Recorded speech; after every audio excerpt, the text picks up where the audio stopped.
Welcome back, everybody. So we'll resume the session and we'll revert back to item 2.1. And I'll hand over to Ian to talk us through the outcomes in a minute of the drafting team. But I'll open the floor for Jan Danielka, who was kind enough to chair the discussions associated with the drafting team on urges 3 of document 2.1. Over to you, Jan. Thank you, Mr. Chair. We had a relatively short meeting, and I would like to thank all who participated, the members who expressed their positions during the plenary were represented, at least a couple of them. And I'm really happy and must express my sincere thanks, especially to our Egyptian colleague who coordinated the drafting of alternative proposal, which was very well welcomed by the drafting group and will be presented to you for your consideration. Thank you very much. Thank you very much, Jan. Over to Ian, please, to talk us through the proposed approach. Thank you very much, Owen. Can we get the document up on the screen? So just to remind everybody where we were, we're on this final urges number 3, and you'll remember the discussion before we basically stopped the session to go away to the drafting committee. I think we're going to give the floor to Egypt in a moment to read out the statement. Is that the plan? So we'll do that in a second. Again, I would just like to express my sincere thanks to everybody involved in coming up, which will be compromise text. I think the word we're using, it's a bit of a holding pattern text, if I was being honest. It's just addressing an issue so we can move forward with the approval of the technical regulations. To remind everybody, there is already a request of EC to look at this whole issue of developing countries and what have you. And WMO will be working with other UN agencies to make sure we don't get ourselves in the mess we seem to have got ourselves in over the last couple of days. So, it's a perfectly acceptable solution, the one that we've come up. The solution which we'll ask Egypt to read out in a moment, this compromise which has been agreed, the committee that did this draft committee was everybody that had already intervened, expressing concerns about the text, was either represented there or has been consulted about this. So that, at the end of the day, as long as once we present this text, we are kind of expecting everybody to accept the fact there's compromise being made, and we would be, at the end of the day, we're hoping that we can then move forward with the approval of the document. So back to you, Chair. Thank you very much. We'll hand the floor over to Egypt. Thank you, Mr. Chair, and thank you, Mr. Vice Chair, and to the all colleagues, Ian, and who has taken part in the drafting committee.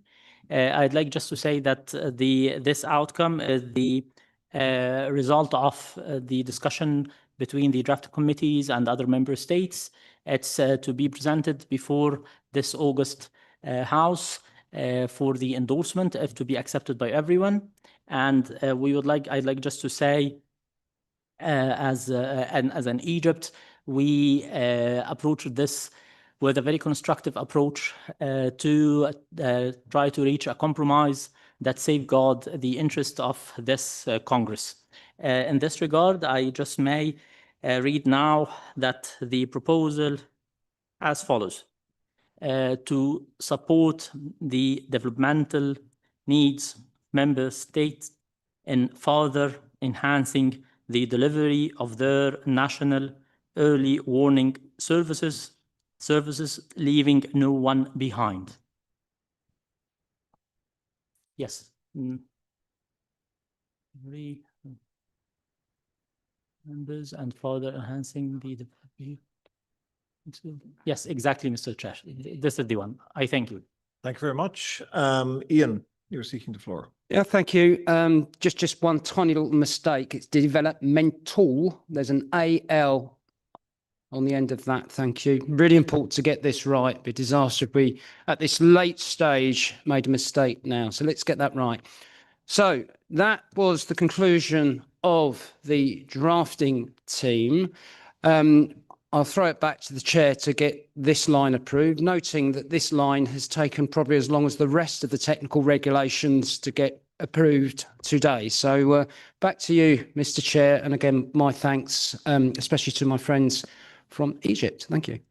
Thank you very much. So this is, yes, Egypt are seeking the floor. Back to you, Egypt. Thank you, Mr. Chair. I think here it was just to support the developmental needs of members in further enhancing. This is, I think, that was the proposal. Yes, in further enhancing the delivery of their national early warning services, leaving no one behind. I thank you.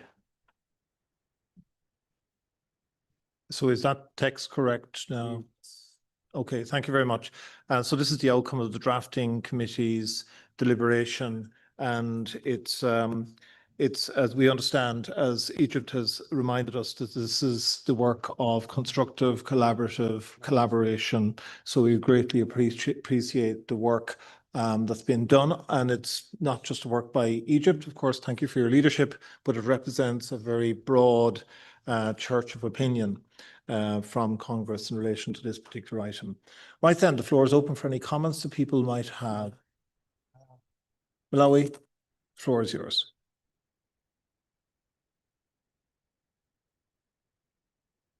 Thank you, Mr. Vice President.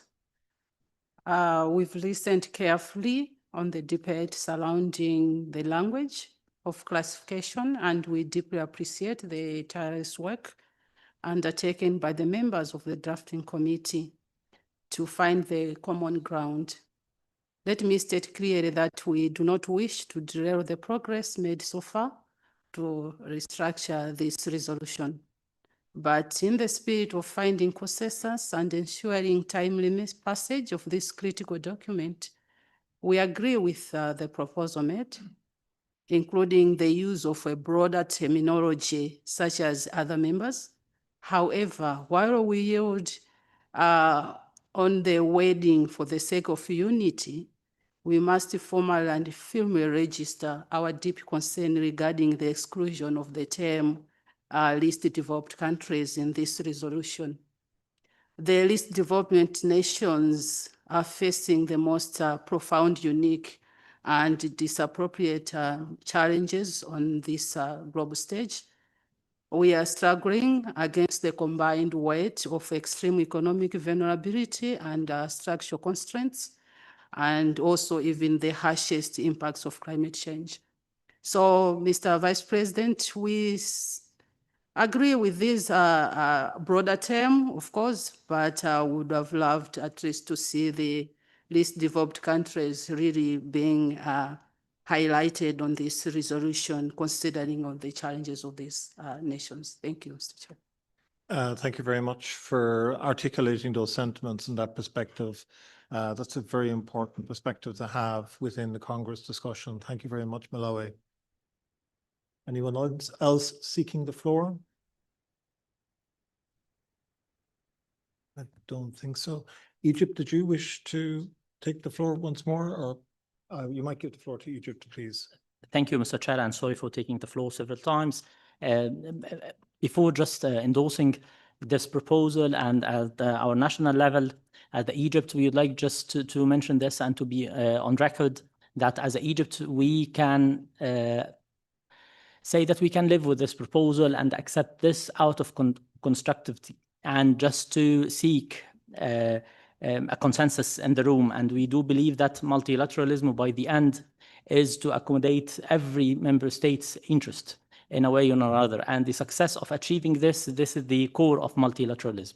Yet we would like just again to emphasize that we will not be in a position in the future to accept replacing developing countries with any other word or the strike out of the developing countries of the documents or the agenda of this esteemed organization.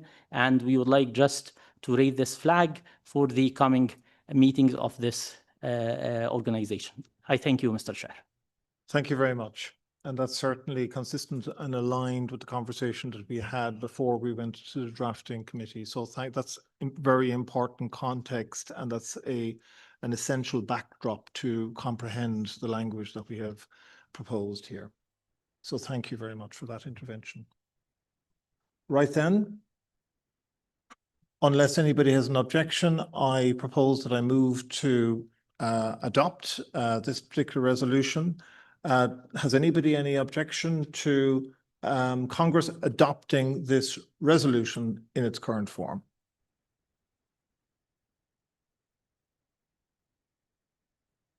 No? Well, we take that this resolution as being adopted. Well done, everybody.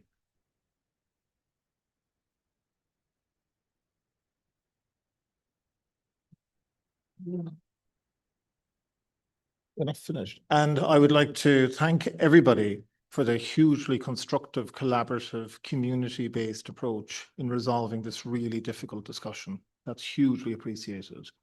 And finally, it remains to adopt the document itself.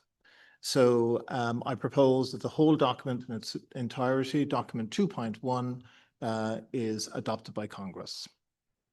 Has anybody any objection?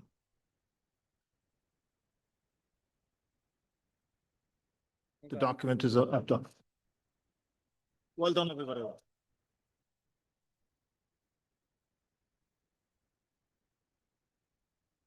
So next we move to item 2.2. That's the Global Greenhouse Gas Watch item. So I'll hand over to Michelle and Nair to bring us to the point that we're at, which again was at related to a small number of words and wording in the document. So we might get document 2.2, the current version of document 2.2 up, please. It's draft 3, work in progress 1, and I'll hand over to Michelle, I think, to explain where we are and what's proposed at this point. Over to you, Michelle. So thank you very much, Chair. Good afternoon, everybody. As a bit of a recap, you will recall that document has been discussed at length earlier in the week. For the most part, there was an agreement on the text and the changes that have been proposed. So I will not be going through that again. We took for granted that this was not to be further discussed. This being said, we suspended the document to allow discussions between delegation with respect to the use of a reference to the Paris Agreement. So if we can scroll down.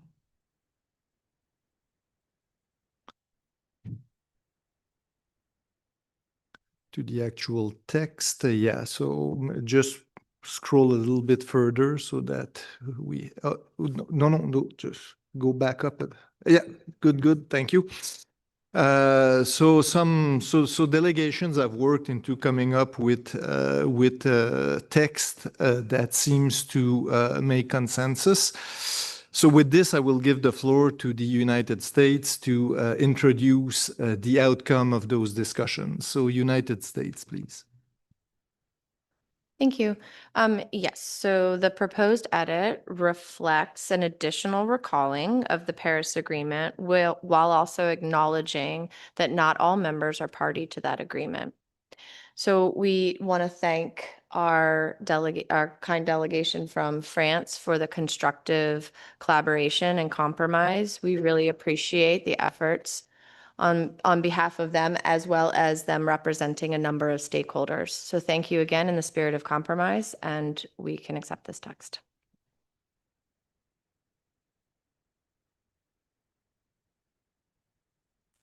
So thank you, United States. So I will read the text again. Recalling the Paris Agreement while recognizing that not all members are party to the agreement. This is the new text, and this is actually the only text now that is on the balance. So are there any comments on this? We'll give a few seconds.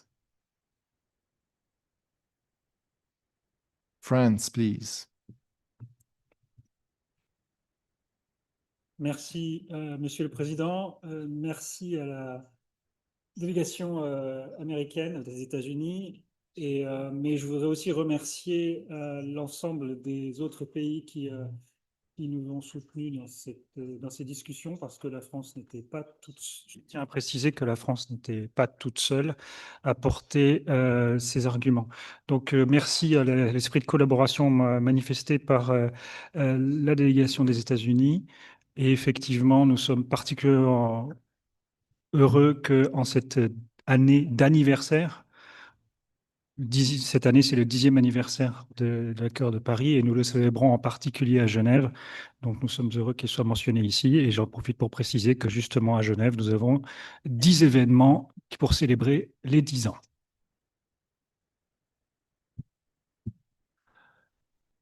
Merci à la délégation française pour ce commentaire. Est-ce qu'il y a d'autres commentaires additionnels avant que je ne redonne la parole au second vice-président?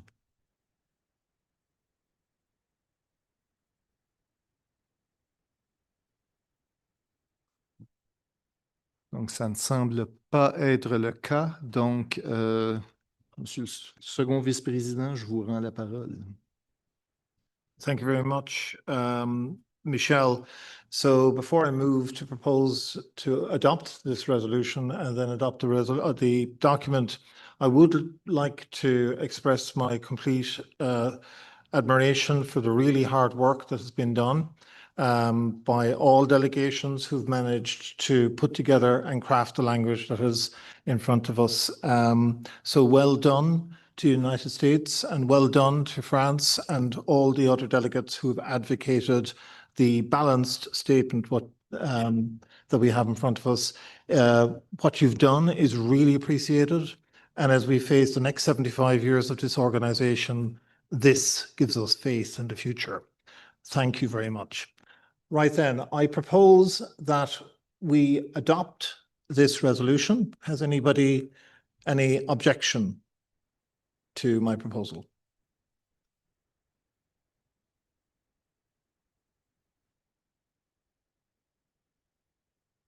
Nope. Right then, the resolution is adopted. Thank you very much. Well done, everybody. Thank you. And finally, we have to adopt the document itself. So I propose that we adopt document 2.2 in its current form. Has anybody any objection to adopting document 2.2?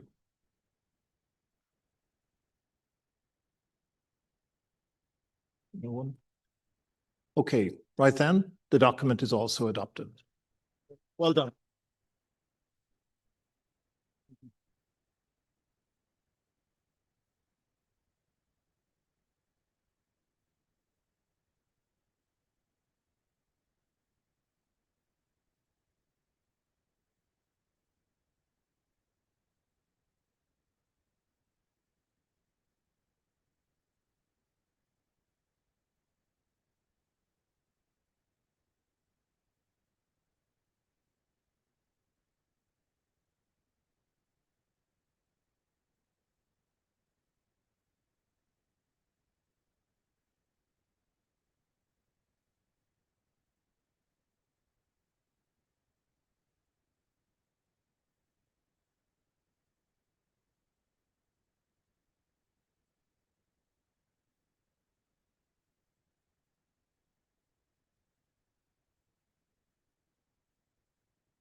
Okay.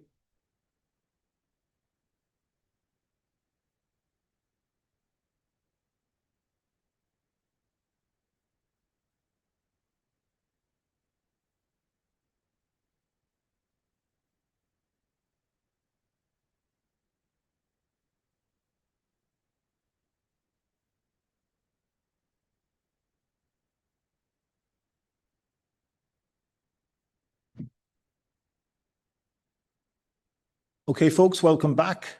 We're now moving on to document 3.2, the Youth Action Plan.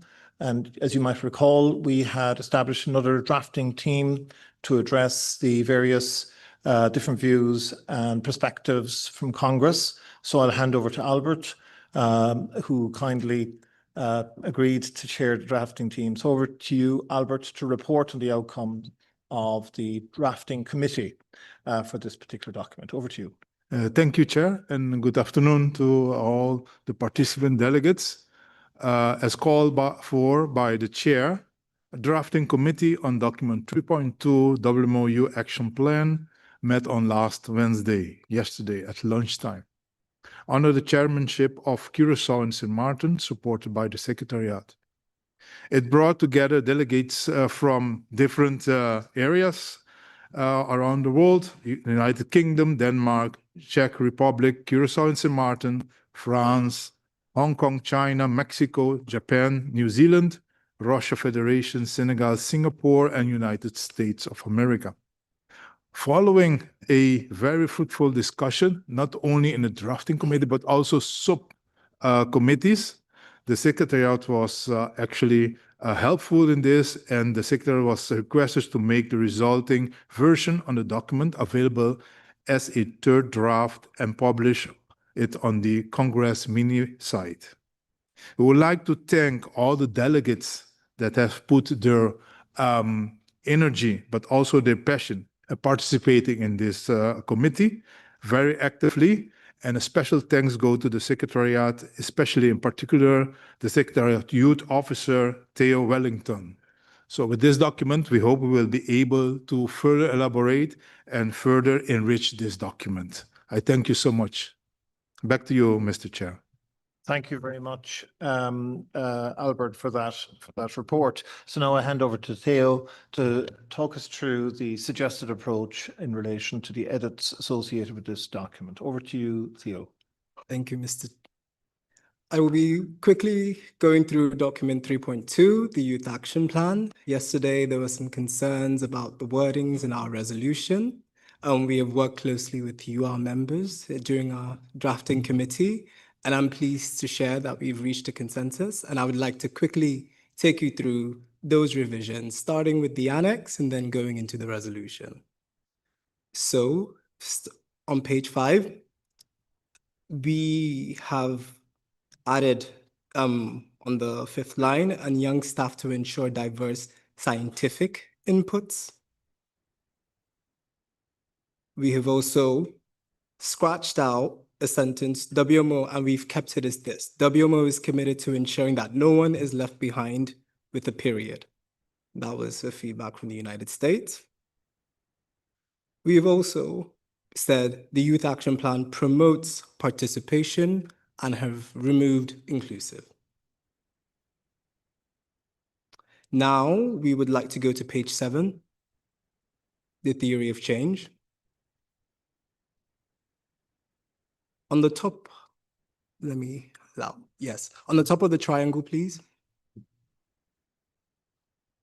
Previously, it mentioned WMO becoming a youth-empowered organization. Through the drafting committee, we agreed WMO fosters youth engagement as our long-term goal. And now we can go into the pillars, starting on page 12. On 2.3.2 CIII.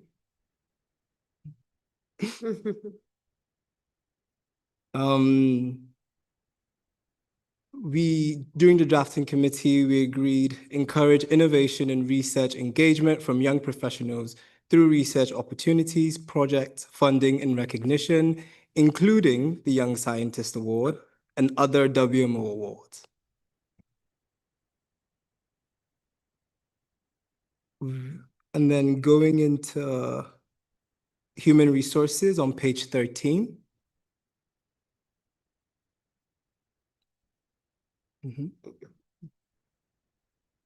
In the drafting committee, we agreed in the KPIs, percentages. This is 3.1.5, the KPI. We agreed percentage of youth in traineeships, internships, staff positions from plural backgrounds.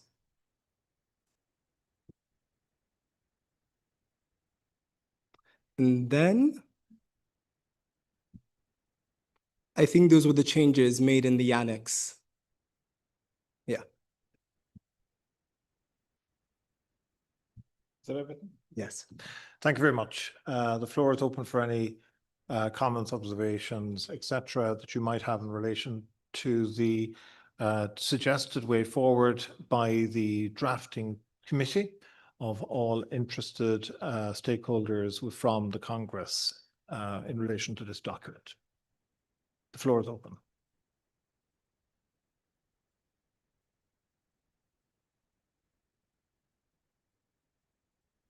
Right then, I don't see anyone seeking the floor.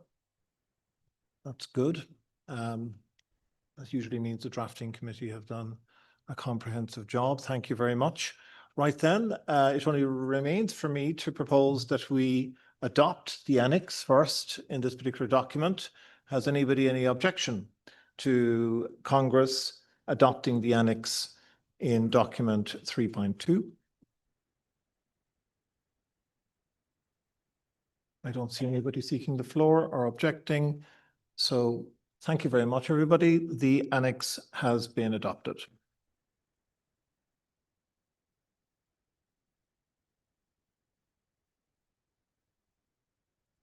So next, we need to consider the draft resolution 3.2/1.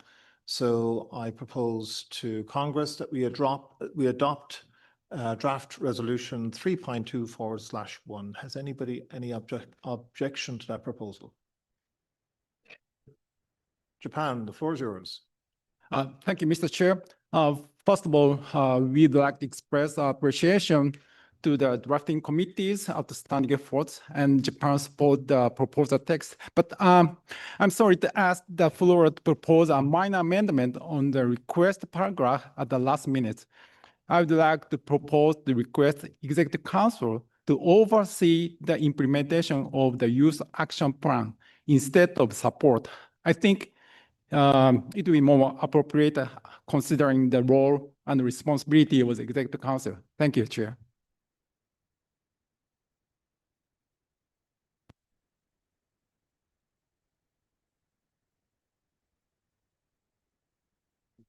Yes, I think that is in line with the Gender Action Plan, and we will accept that change. Thank you.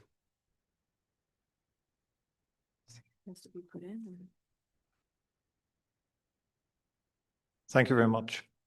So that paragraph would read, executive requests the Executive Council to oversee the implementation of the Youth Action Plan. I think that's the end of that. Yes, thank you. Has anybody any objection to that last minute change?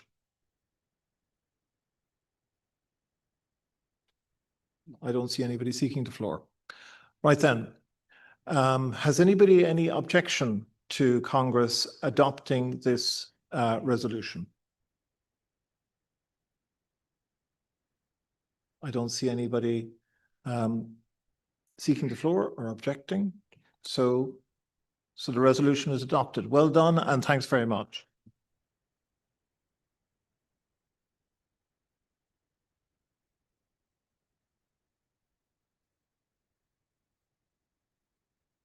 And finally, it remains to adopt the document in its entirety. So I propose that we adopt document 3.2 in its current form in its entirety. Singapore, the floor is yours. Thank you, Chair. Singapore fully supports the WMO efforts to increase youth participation and engagement. The youth will be valuable contributors in harnessing the potential of emerging technologies, particularly such as AI tools, to improve our capabilities to address growing climate challenges. We look forward to working with members to explore ways to increase youth participation in the WMO framework and to a fruitful discussion at the Youth Focal Point meeting in Japan next year. Thank you. Excellent. Thank you very much. So finally, I propose that we adopt document 3.2. Has anybody any objection?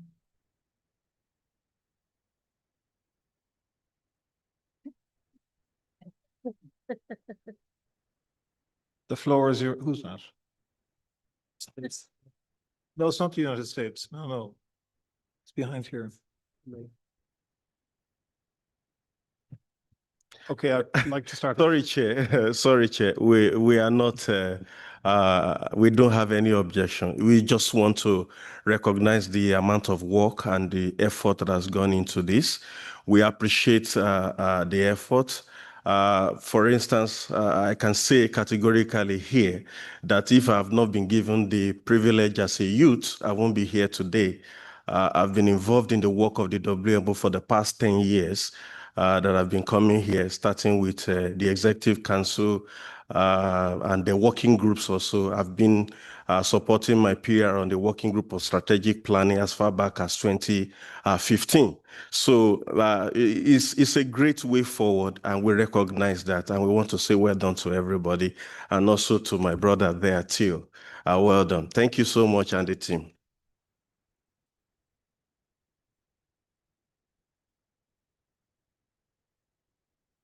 Thank you very much for those fine words. So the gavel is about to fall yet again, and this is to adopt the document. There we go. Thank you very much, folks.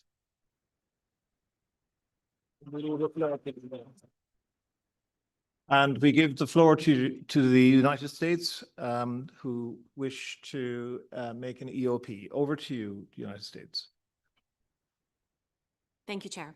The United States values youth engagement and recognizes that innovation and creativity of a new generation of leaders and what it can bring to the WMO. However, we do have several concerns with the proposed WMO youth plan. First, as we consider the bold reforms within the WMO, we must return back to basics and focus on effectively and efficiently pursuing the WMO's core mandate under its convention. International cooperation to advance meteorological, climatological, hydrological, and related environmental services and to improve well-being for all. The proposed resolution of WMO's Youth Action Plan simply does not serve that goal. Second, the WMO's approach to hiring and retaining talent must remain strictly merit-based. A bedrock principle in the United States is that all citizens are treated equally under the law. This principle guarantees equality of opportunity, not equal outcomes. For this reason, the United States disassociates from consensus on this resolution. We encourage the WMO to focus its efforts on the WMO's core mandate under its convention and request that the Secretariat to note our disassociation in the meeting report. Thank you. Thank you very much. Noted. Thank you very much, United States.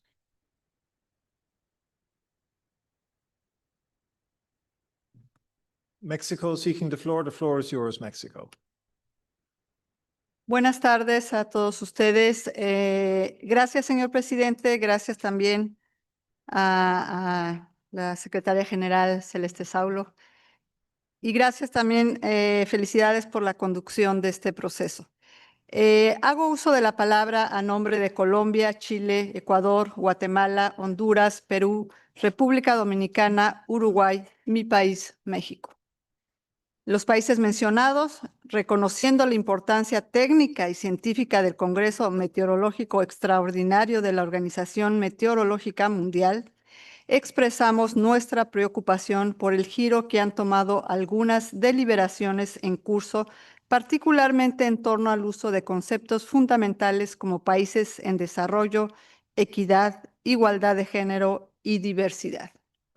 Queremos agradecer de manera muy especial a Egipto y a los países del bloque árabe por su apoyo, liderazgo y creatividad para encontrar una solución en el texto relacionado con el sistema de alertas tempranas para todos.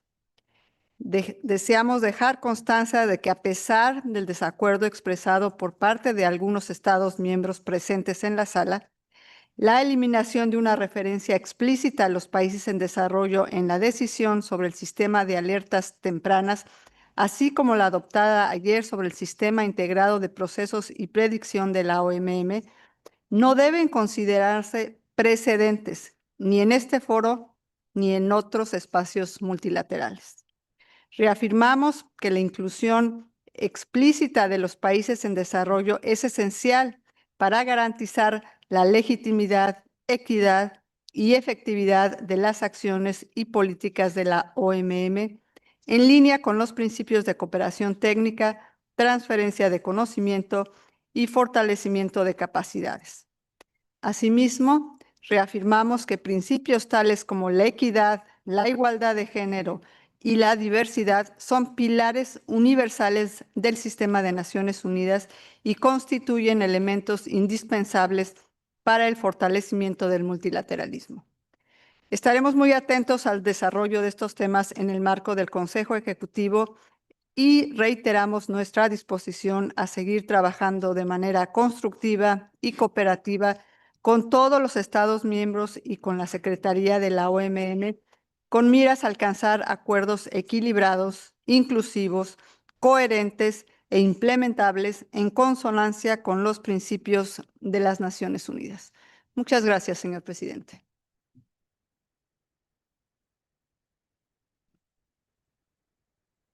Thank you very much, Mexico, and your comments and your position are duly noted. Thank you very much for taking the floor and expressing that perspective.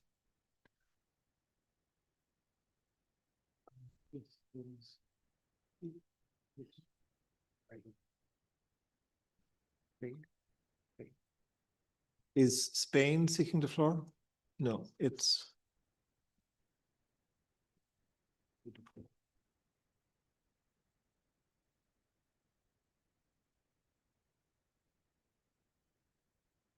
Thank you.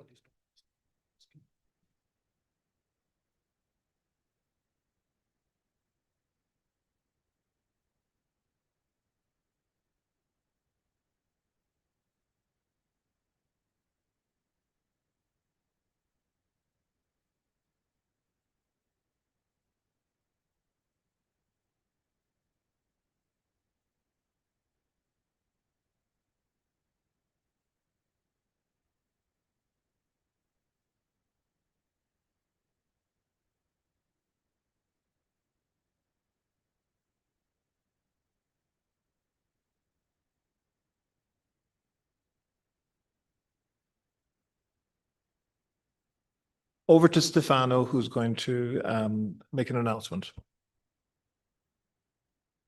So I just would like to inform the drafting group concerning document 3.1 elections and appointments has concluded their work. They are back, and this item is therefore ready for consideration again by the plenary. There's also another good news that document 4 in a whip state has been finalized and will be online in a few minutes. Therefore, if the colleagues dealing with item 3.1 are ready, we could start, or perhaps could take 5 minutes break so that they can come to the podium and start the conversation on that. So I suggest we pause 10 minutes maximum, at 10 to 3 to be in the room, please. Thank you.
Good afternoon to all of you.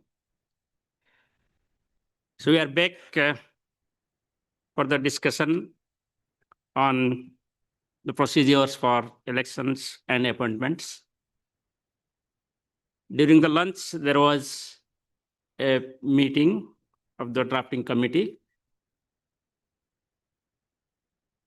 After the various discussions and deliberations, the drafting committee has come off with a report. I request Mr. Rohr to take the floor and brief the Congress. Thank you very much, Mr. Vice President. Yes, indeed, the drafting committee on elections and appointments met at 12:15. We continued with a meeting until 1300. Discussions with delegations have gone on until the very last minute. Unfortunately, I have to report that we do not have full agreement yet. Maybe we can get it through the discussions here, but I will report on what we have agreement on. Basically, we went through all the resolutions and their annexes, and we have agreed on everything except for the two annexes on resolution 3.1/4. Here, Annex 1 is about the modalities of voting, and especially electronic voting. And Annex 2 is on the use of proxies. The committee did not manage to agree on a text for these two annexes, but we do have a proposal, and I will leave it to the legal counsel to explain them. Thank you very much.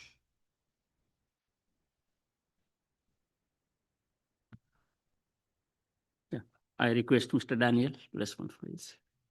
So in terms of the way forward, particularly noting the time and the need to get these provisions considered by you, there are certain annexes that can be approved now, subject to your consent. So the annexes in relation to, so my humble suggestion is the following. The annexes for Annex 1 to the resolution can be considered before you today, as is the new draft. So that can be approved, and that relates to Secretary. That relates to candidates applying for the position of Secretary General, and issues in relation to no candidates being allowed to come from the floor.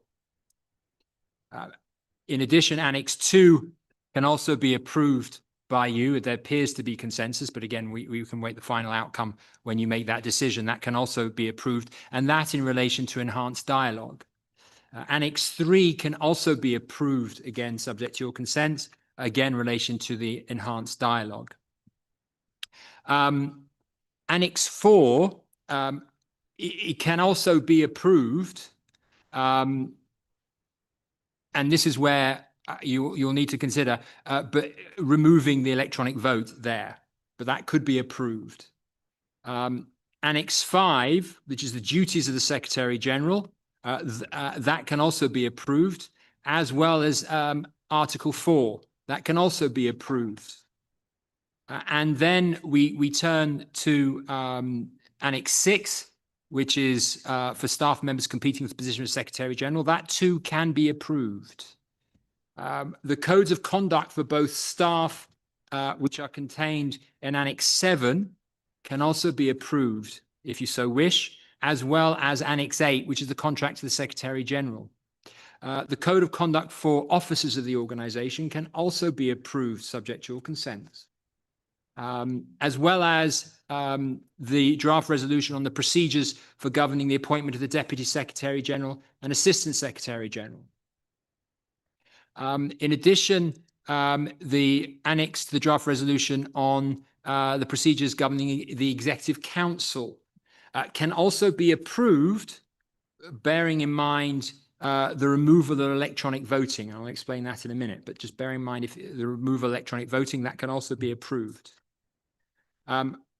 The use of electronic voting currently can't be approved, and nor can the draft resolution on proxy voting. So my suggestion to you at this stage is to go through those resolutions that can be approved, because many of them, like the codes of conduct, stand on themselves, and it would be a shame to lose those ones at this stage. So my recommendation to you as a body is to go through them one at a time and proceed in that way. I'll leave it to you.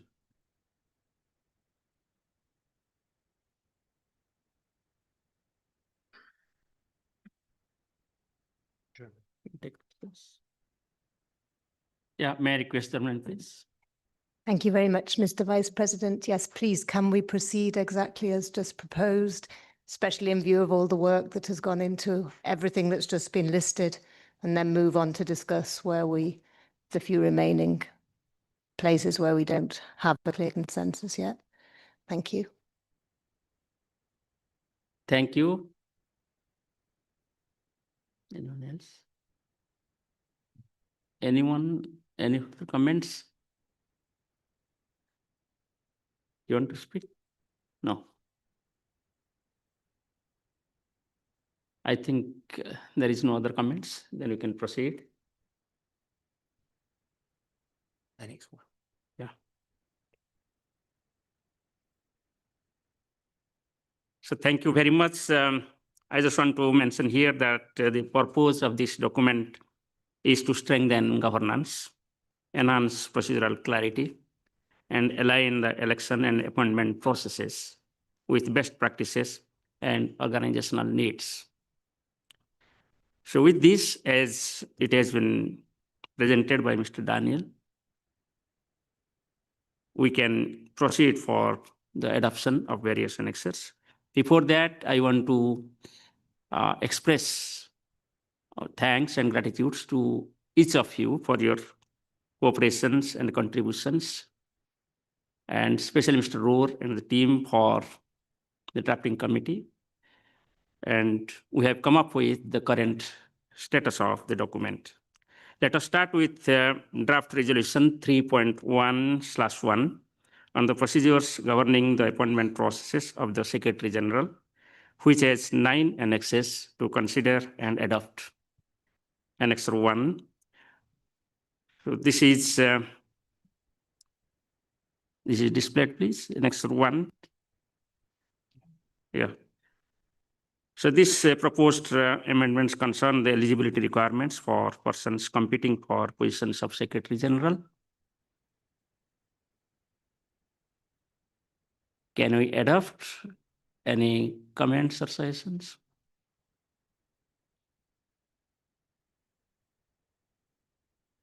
So if there is no other comments, then we can adopt it. So Annex 1 is adopted.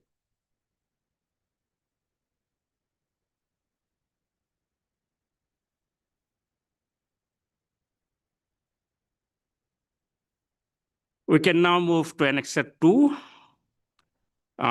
This is the second annex that contains proposed amendments to Regulation 150 of the General Regulations of World Meteorological Organization, Basic Documents number 1, WMO number 15. The proposed amendments concern the interview process for candidates competing for the position of Secretary General. So the current form of the proposed annexure is put off herewith for your comments, if any.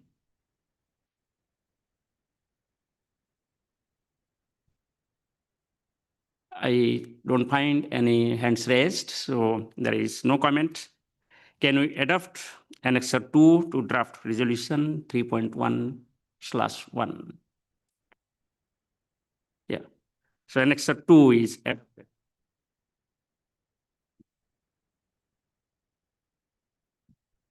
Let us move to Annexure 3.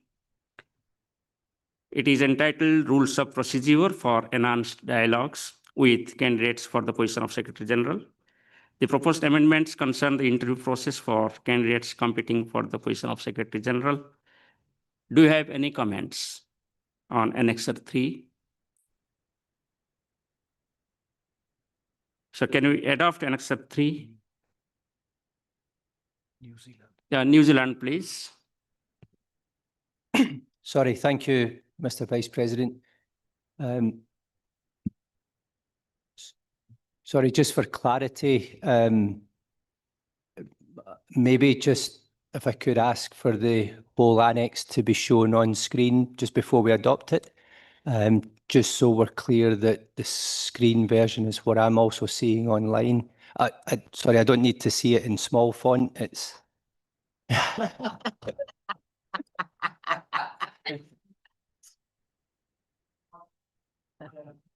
my suggestion would be is just to scroll through it and then proceed from there. Thank you. So Secretariat may scroll the screen of the Annex 3 with bigger font size.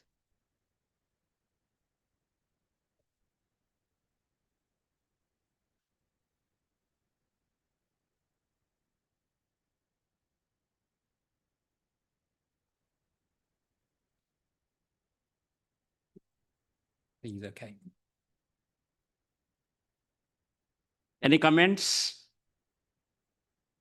Can we adopt Annex 3? I don't find any more hands raised. So thank you. Annex 3 is adopted.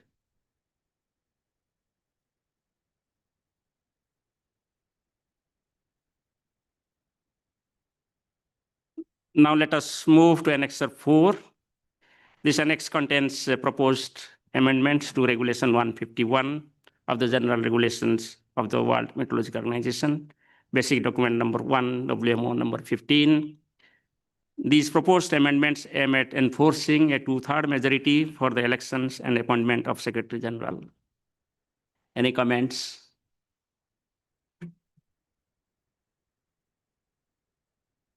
Can we adopt Annex 4 to draft resolution 3.1/1? Please scroll, Secretariat may scroll the annexes.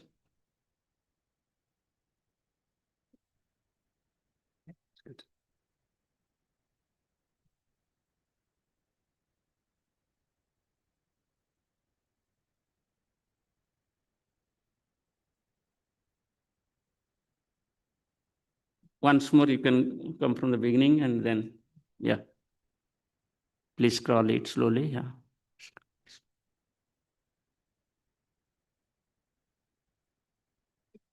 Please proceed.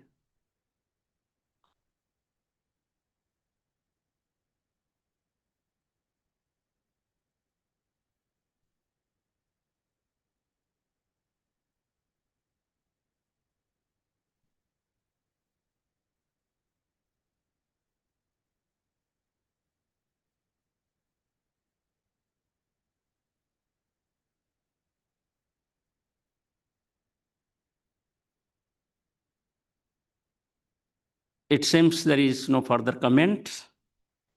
Can we adopt Annex 4?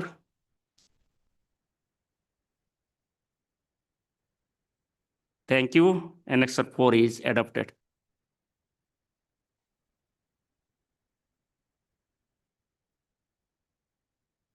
Now let us move to Annex 5. This Annex contains proposed amendment to Regulation 153 of General Regulation of the World Meteorological Organization, Basic Document number 1, WMO number 15, as well as Article 4 of the Staff Regulations and Rules. These proposed amendments concern the governing rules for the transitional period between an outgoing Secretary General and a Secretary General-elect. You may please scroll it slowly.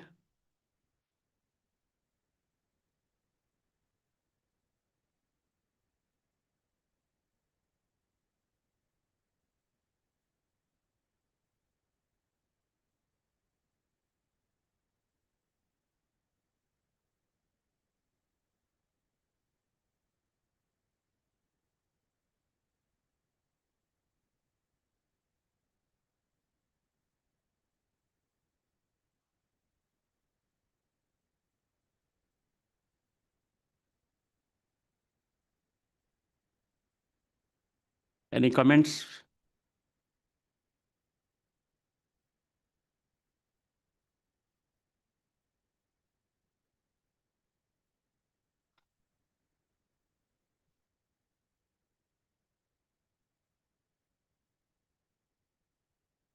I find no comments.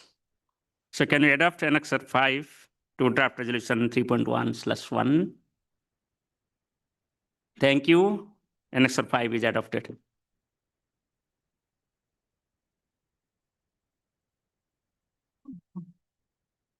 Now let us move to Annex 6. This annexure contains proposed amendment to Article 1 of the Staff Regulations and Rules. The proposed amendment concerns the manner by which staff members of the organization compete for the position of Secretary General.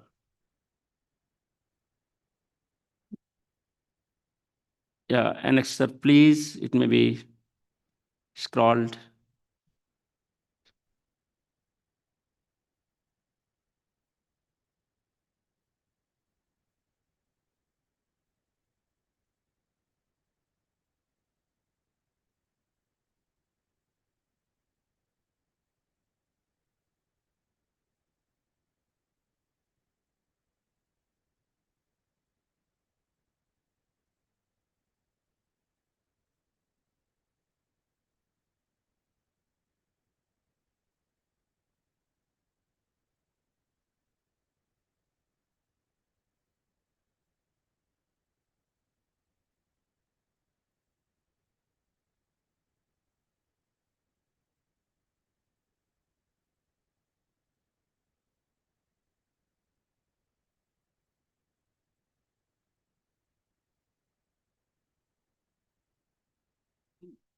Please go ahead.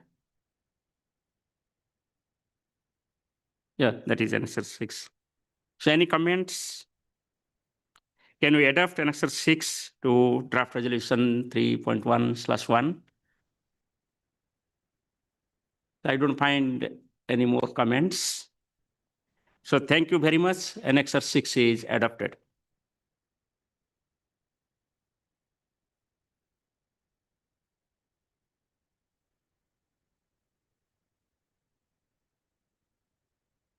Let us move to Annexure 7.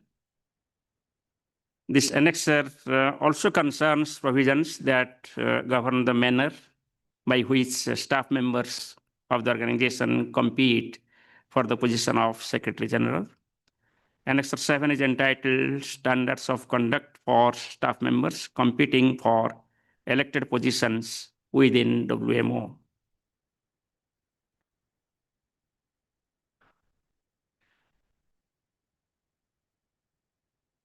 Secretariat may kindly scroll it slowly.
Please go ahead. Yes.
Can we adopt Annex 7 on draft resolution 3.1/1? I don't find any more comments. So thank you. Annex 7 is adopted.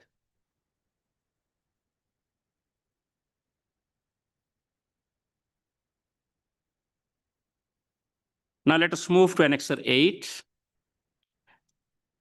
Annex 8 introduces provisions that govern the manner by which the incumbent Secretary General competes for the position of Secretary General through the amendment of the contract of the Secretary General.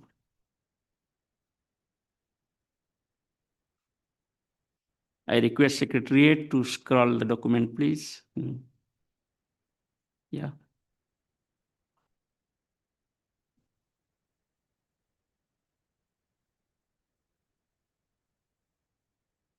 Any comments?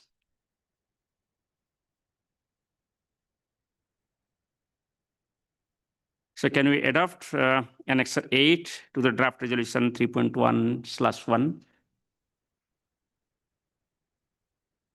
I don't find any more comments. So thank you very much. Annex 8 is adopted.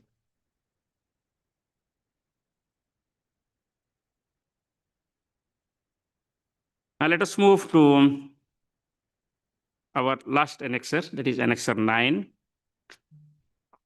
Annexure 9 contains provisions that govern the manner in which officers of the organization compete for the position of Secretary General through the amendment of the WMO Code of Conduct for officers of the organization and members of the Executive Council, including its committees and for delegates at constituent body meetings.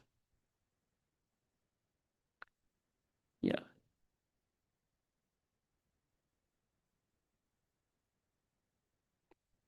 Your comments, please.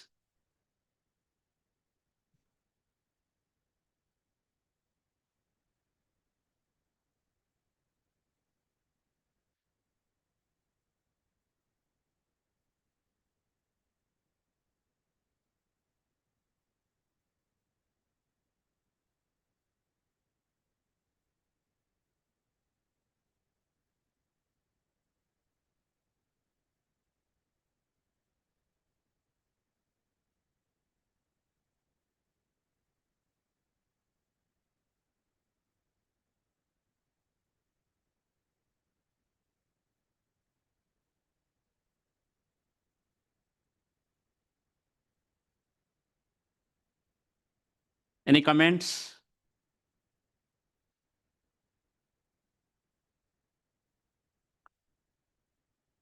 Can we adopt Annex 9 to draft resolution 3.1/1?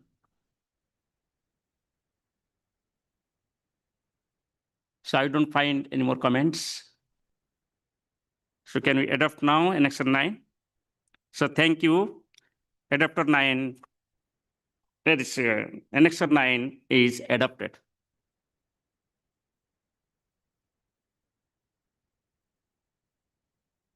So by that way, all the annexes of draft resolution 3.1/1 are adopted.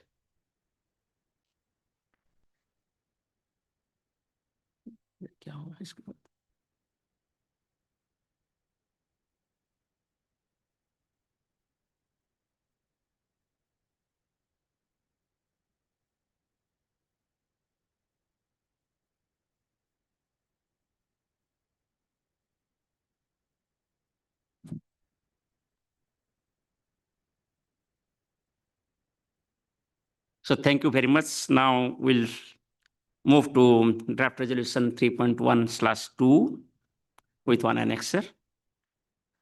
Let us consider draft resolution 3.1/2. This draft resolution concerns the procedures governing the appointment process of the Deputy Secretary General and Assistant Secretary General. I remind you that the Executive Council recommended introducing the adoption of a mandatory competitive selection process as well as core competence or eligibility requirements for the positions of Deputy Secretary General and Assistant Secretary General. Yes. Thank you, Mr. Vice President. Sorry to interrupt you. I just wanted to check on where we're going. Will we be going back to the draft resolution? We've adopted the annexes of the draft resolution 3.1/1. When will we go back to the draft resolution itself, 3.1/1? Will we do that now before we move on to the next resolution? Thank you. Yeah, we can take up this one. Yeah, so if you go to the top of the resolution, thank you. Draft resolution 3.1.1. Yeah. So can we put off, Secretariat, please, the draft resolution 3.1/1?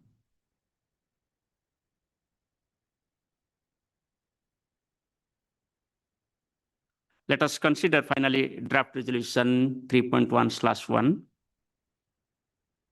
Any comments, please?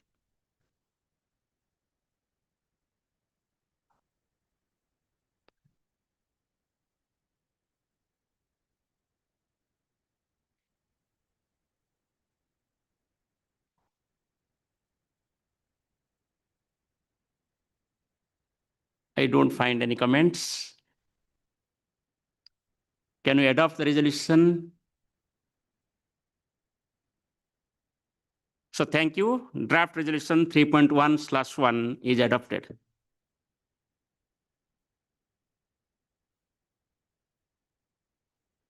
Yeah, now we can move to draft resolution 3.1/2 with one annexer. So as I was telling that this draft resolution concerns the procedures governing the appointment process of Deputy Secretary General and Assistant Secretary General.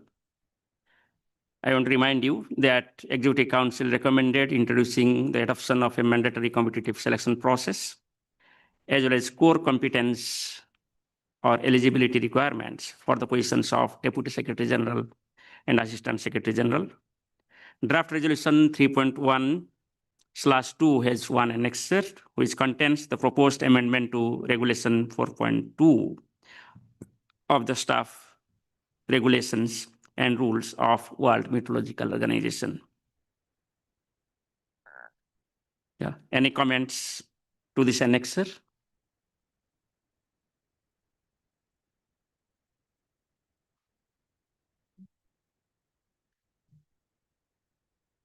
Can we adopt the annexer to draft resolution 3.1/2?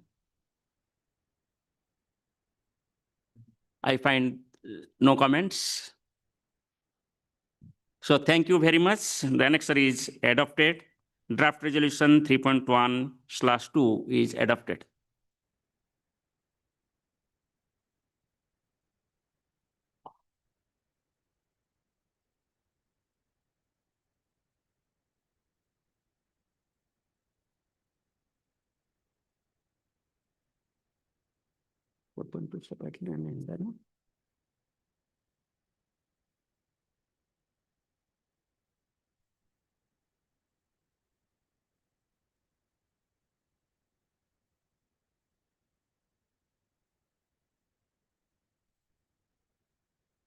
Let us now consider draft resolution 3.1/3. This draft resolution concerns the procedures governing the election process of members of the Executive Council. I remind you that the Executive Council recommended introducing a single election process for the seats in the Executive Council.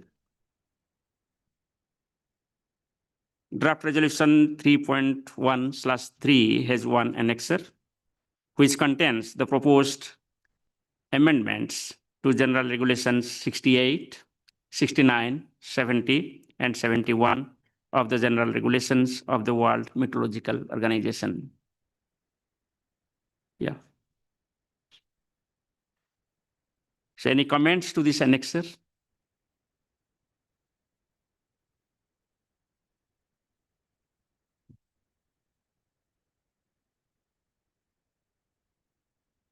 Regulation 69, 70,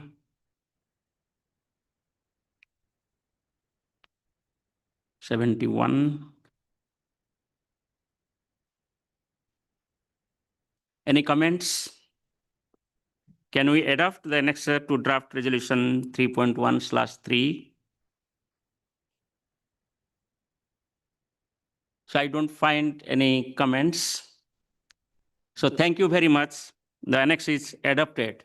Draft resolution 3.1/3 is adopted.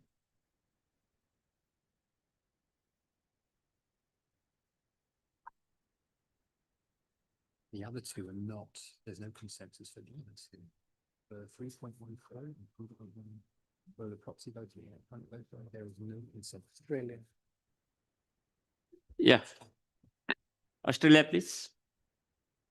Thanks, Mr. Vice President. Sorry to raise the floor again, but I'm confused. Are we going to adopt the resolution now? We just adopted the annex. Are we going back to the resolution, or did I miss that we adopted the resolution as well on that one?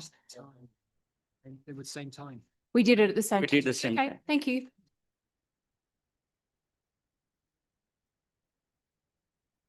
Both are adopted. Yeah. At the time. Yeah. Now next. So the other two, doesn't appear to be. The other two, there's no consensus. We can discuss.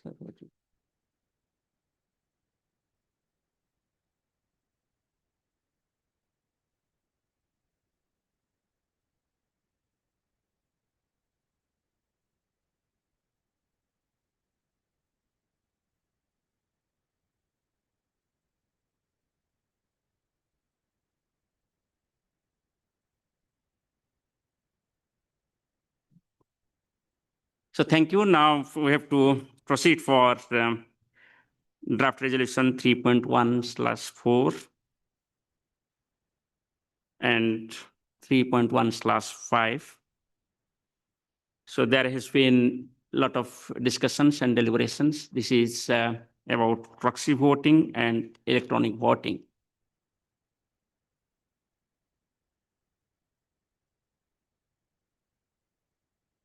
The draft resolution 3.1/4 concerns the procedures governing the use of electronic and proxy voting during the sessions of the constituent bodies. Draft resolution 3.1/4 has two annexures. Let us start with annexure 1. Annexure 1 contains the proposed amendment to Regulation 40 of the General Regulations of the World Meteorological Organization, aiming at streamlining the rules governing electronic voting.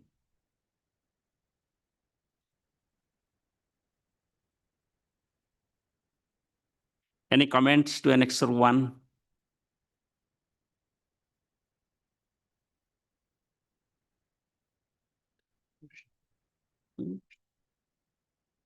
Yeah, may I request Russian Federation, please? Thank you very much, Chair. So we did discuss this draft resolution, the annexes, at length. And I'm wondering what we're doing here as the Congress. It seems that we are streamlining one procedure while keeping the procedure of voting by proxy, even de facto. And that seems to be unclear for us as to why. And we want really a streamlined process that would ensure proper procedures so that members could vote during elections who are present. And therefore, perhaps before proceeding with that annex, we should look at the Annex 2 to this draft resolution and see where we can go from there. Thanks.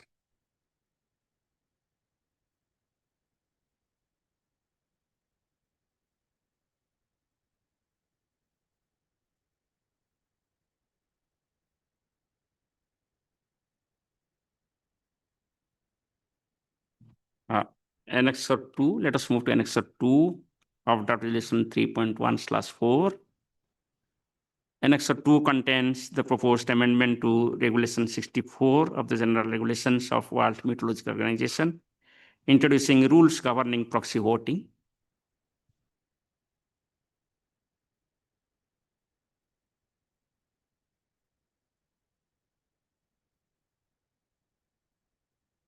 Any comments presented here?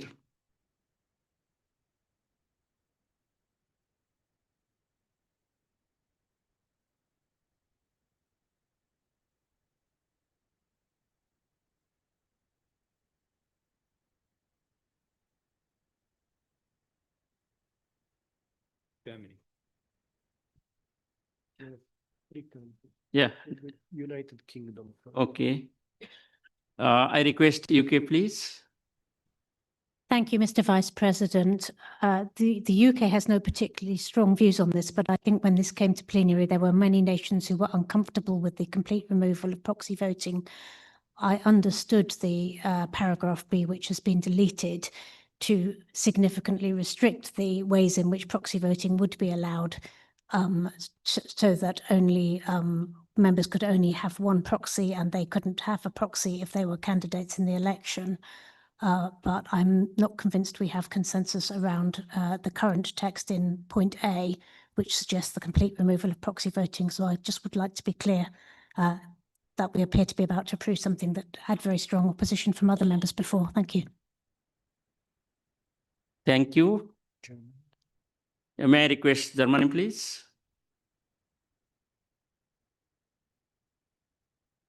May I request Germany, please? I am sorry, Mr. Vice President. I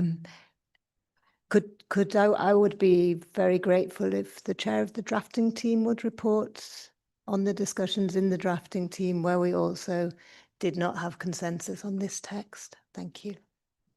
May I request Mr. Rohr, please? Chairman, Thank you, Mr. Vice President. Yes, indeed. This was one of the texts that we discussed in length, and the majority of the drafting committee would indeed like to keep the proposed the text proposed by the task force, which would mean that everything in blue in A goes away and B is not striked out. The arguments in favor of proxy voting is that the WMO does have a number of countries which for several reasons are not able to go, for instance, to meetings in their regional associations, and also occasionally, depending on location, to INFCOM and CERCOM meetings. Furthermore, there has been the practice of this organization to have proxy voting, and the intention of Para B was to codify that so that we have clear rules and regulations on how to do the proxy voting. The majority of the drafting committee would like to see it as proposed by the task force. However, as you can see, the Russian Federation requested that we stop proxy voting. Thanks.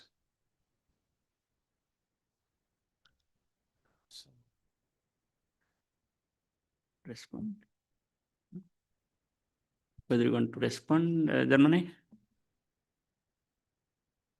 Well, thank you, but so I wanted really from the chair of the draft team who was bringing all the arguments together to hear that, but we are one of the countries that does not support these changes proposed here. We want proxy voting to remain, and also said in the drafting team that our assessment of the discussion in the previous plenary session was that there was not just in the drafting team, but in the plenary, a clear majority for proxy voting to remain, in particular because it is in the interests of the regional associations who have a very wide geographic location, a lot of small island states, and they did actually all express their opinion in the previous plenary. Thank you.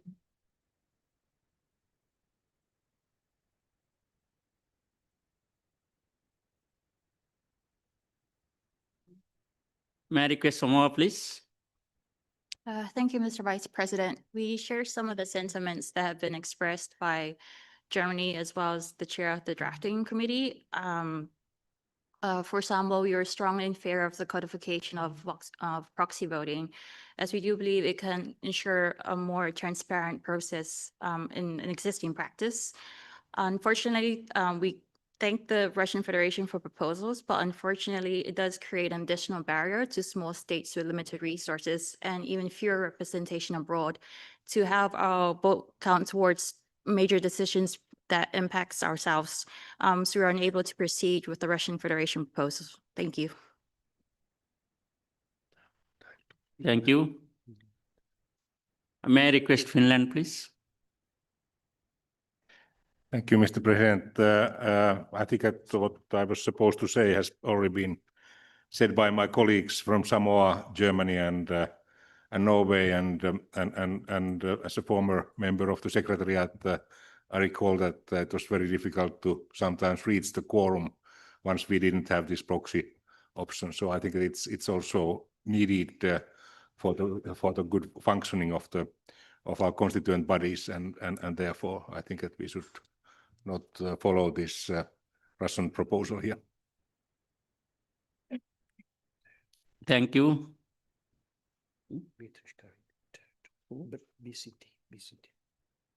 May I request BCT, please?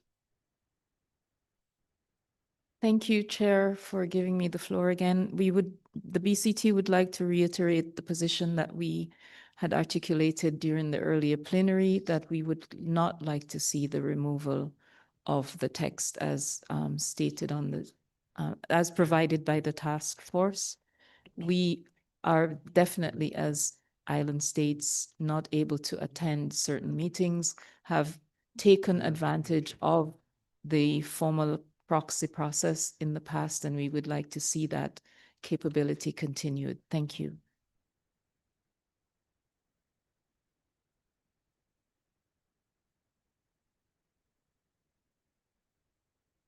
May I request Tanzania, please?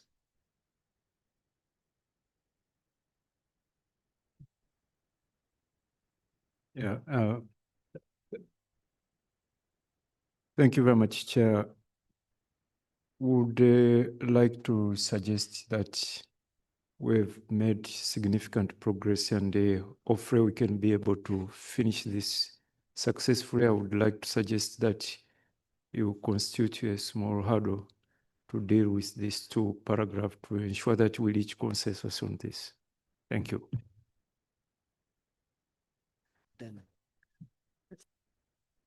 Thank you. May I request Denmark, please?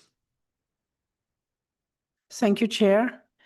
A little bit like what some other delegations has mentioned as well, it's a surprise that we have this proposal in front of us. I do understand the techniques behind, but I think it is really disappointing to the extent that we are now discussing to roll back procedures we have had already, which means that a codification of what we used to do could mean that we bring ourselves in a situation where we reduce influence for those who have less possibility to attend all meetings and maybe less capability for doing that.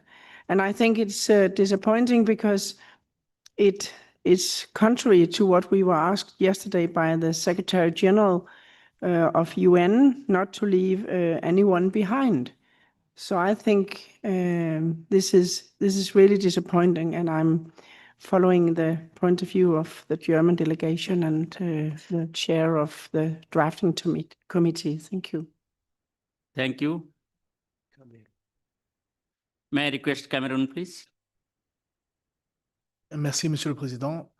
L'État du Cameroun fait savoir qu'elle est totalement en faveur de la procédure de vote par procuration et demande à ce que les amendements proposés par la Fédération de Russie ne soient pas pris en compte. Et nous nous rallions directement derrière Samoa et le président du comité de rédaction, en remerciant bien sûr le travail effectué par le groupe spécial, en demandant aussi que ce soit leur version qui soit maintenue. Merci. Thank you. Yes, stop. I can say there's no consensus. So you can say this, it's clear there's no consensus. Yeah. So this resolution cannot pass. Yeah.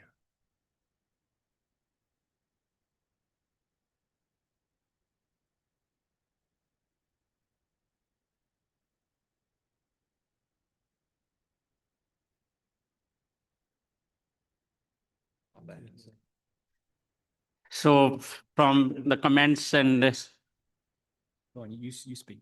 Speak. from the comments and discussions, it is found that this resolution may not be passed.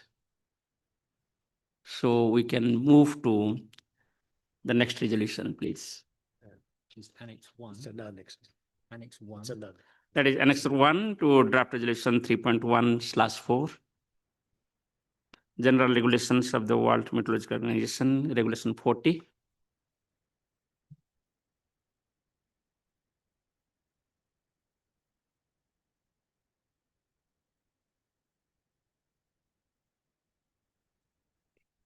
That's what I'm looking at. Yeah.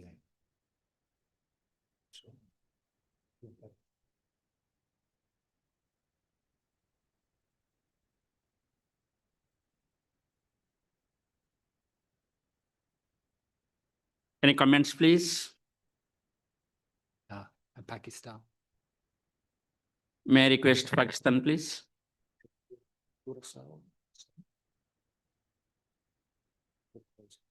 Yeah. Speaking. Pakistan, what I told already.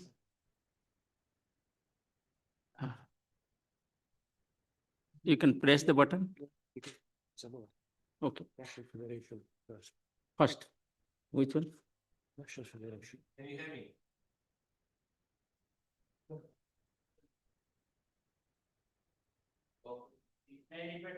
May I request Russian Federation, please, first? Thank you, Chair. I'm happy to give others the floor if I was not first.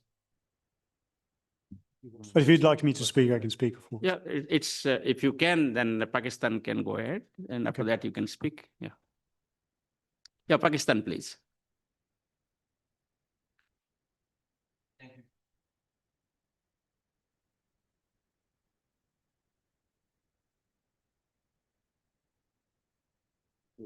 Okay, thank you. I think we're good now. Thank you very much. No, so I had a question on the fact when you ruled that there's no consensus and therefore we have to move forward. So if I understand this correctly, I think this was the practice that was being followed in this organization. So countries were actually able to vote by proxies. This was the practice, or let's put it, in other words, this used to be the convention. And what we were trying to achieve here, and if I understand Secretariat correctly, was to actually codify this convention by having this text in writing. So I'm just trying to understand. So if we are unable to,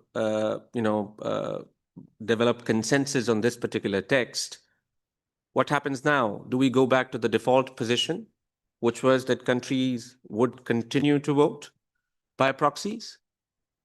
Or because not adopting this text does not mean, in my understanding, that one cannot vote, the vote by proxies is actually prohibited, right? So this could have actually cemented what we call in law by putting it in black and white, but not having this does not actually prohibit somebody from going back to the default position, if I understand this correctly. So we would just like clarification by the chair on this point. Thank you. Thank you. May I now request Mr. Daniel, please? Yes.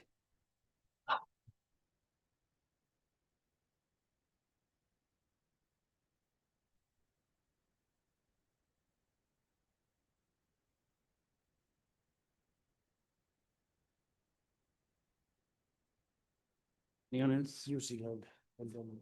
May I request New Zealand, please? No. Russian Federation.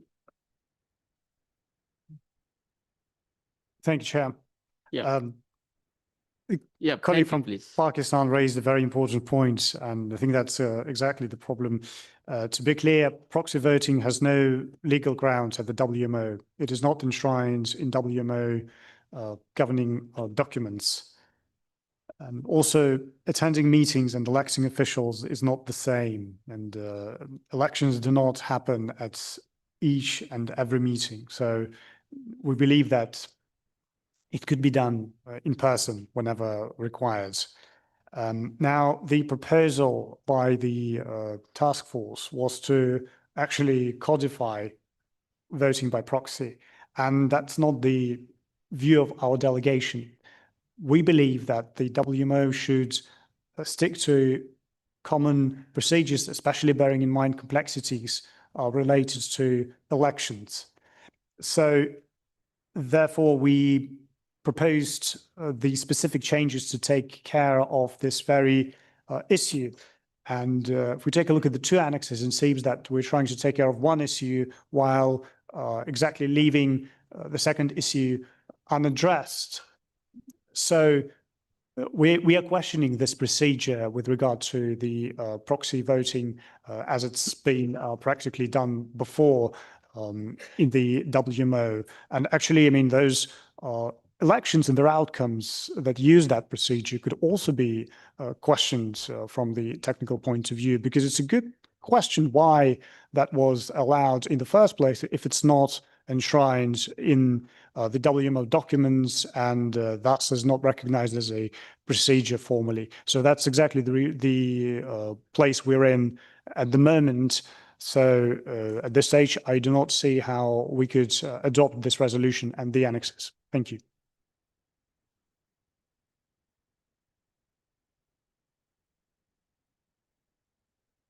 Next.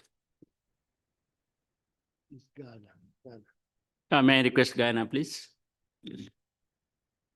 Thank you very much. Following up from Pakistan and the response we get from the Secretariat saying yes.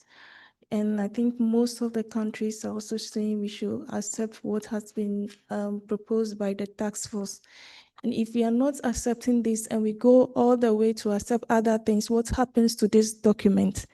And I also want to also give, for example, we were hit by COVID and our way of doing things changed drastically. If you're also looking into the future, we don't know what might be hitting us again. How are we going to move forward? And as the UN Secretary General mentioned yesterday, that a big tax is on us, and we need to make sure that people are saved. And in that, we have to make sure that everybody is inclusive in every decision or in any work that we do to save lives and property. So what happens if you are not able to accept this particular paragraph and we accept everything but in pertaining to this document? Thank you. Thank you. Yeah, do you want to have some response, Mr. Daniel?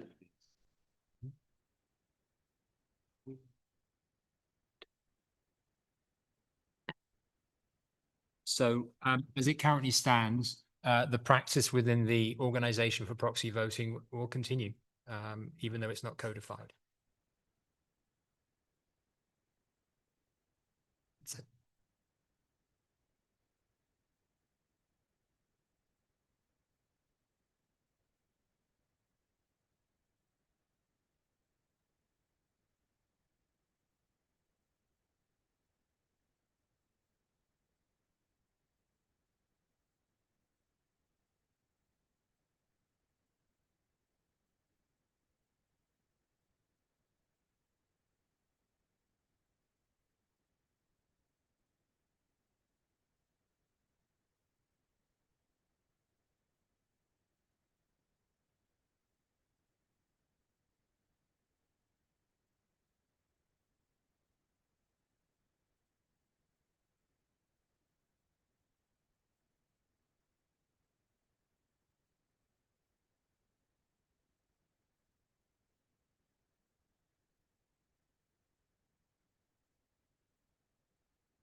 Yeah, may I request Canada, please?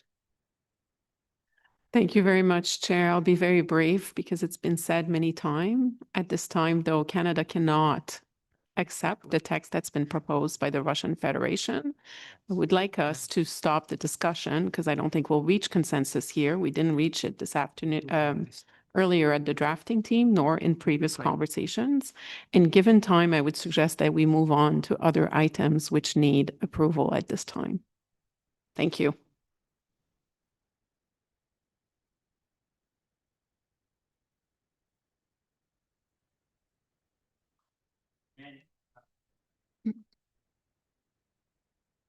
Merci, Monsieur le Chair. Nous souhaitions nous aussi exprimer notre soutien au vote par procuration. Il nous semble vraiment important de tenir compte de la situation des membres qui ne sont pas en mesure de se déplacer de manière systématique. Lors du comité de rédaction, le secrétariat nous a bien expliqué comment fonctionnait la vérification de la validité des procurations qui sont données.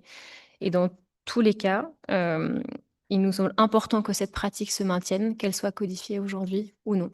Je vous remercie. Thank you. So now let us think about. Okay. So may I request Mr. Rohr, please, Chairman, Drafting Committee. Thank you, Mr. Chair. And following up on the two last interventions, clearly, if we cannot reach an agreement, reach consensus here today on the two annexes, I think still it would be a missed opportunity if we just leave what the work that has been done. And this organization clearly needs clear rules on both electronic voting and proxy voting. Otherwise, we will have endless discussions in both INFCOM, CERCOM, the regional associations, and in Congress. Therefore, if we cannot reach consensus, my proposal would be that we still adopt the resolution, but instead of the sides to adopt the annexes, we request the Secretary General to develop rules both for electronic voting and for proxy voting and present this to EC 80, which will then take it on to the next Congress so that the item will come up again at the beginning of the Congress 20 in 2027. Thanks. Mr. Daniel, please.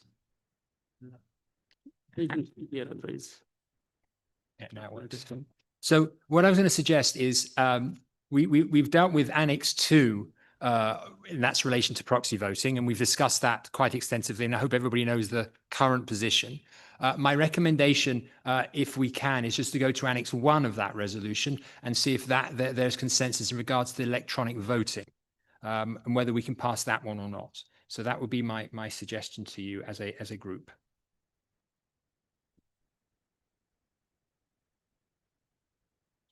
Can we move for, that is Annex 1, Draft Resolution 3.1/4.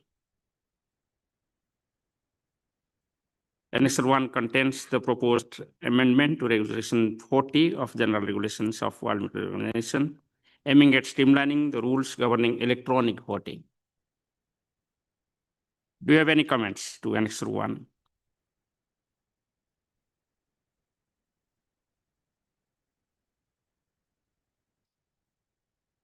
Can we adopt Annex 1 to Draft Resolution 3.1/4?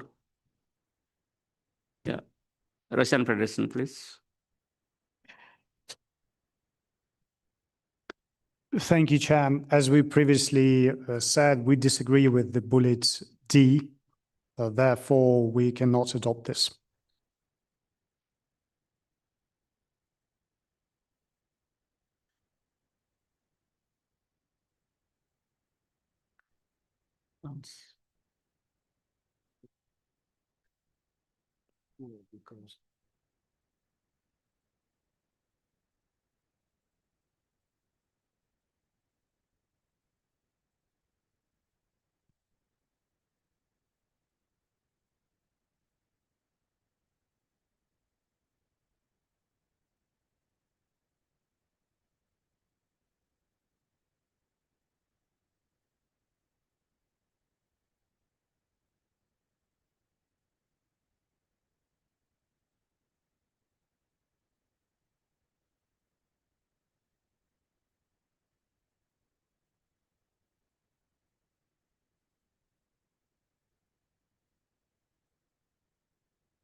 So thank you. So from the discussions, it is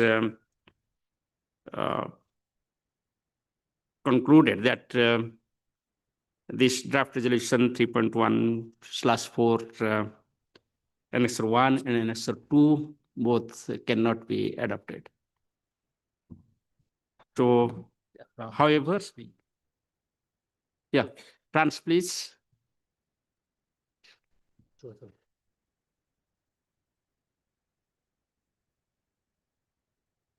Merci, Monsieur le Président.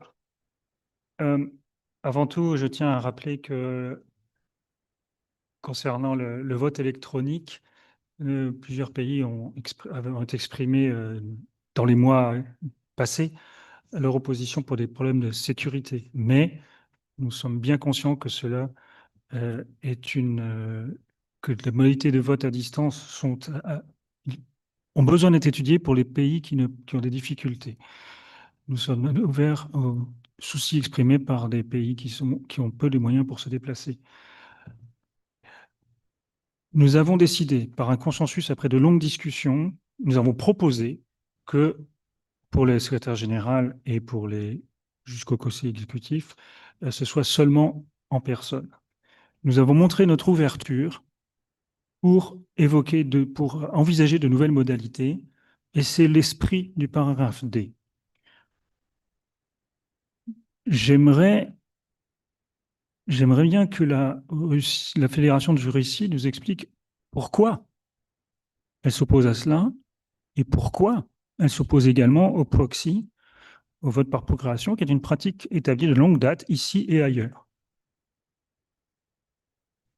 Et enfin, il me semble que là, nous sommes devant un sujet qui est nécessaire et utile pour le fonctionnement de l'ensemble de l'organisation. Et donc, je pense qu'il est envisageable d'étudier toutes les modalités pour l'approuver aujourd'hui. Voilà, avant de décider de le retirer de la discussion.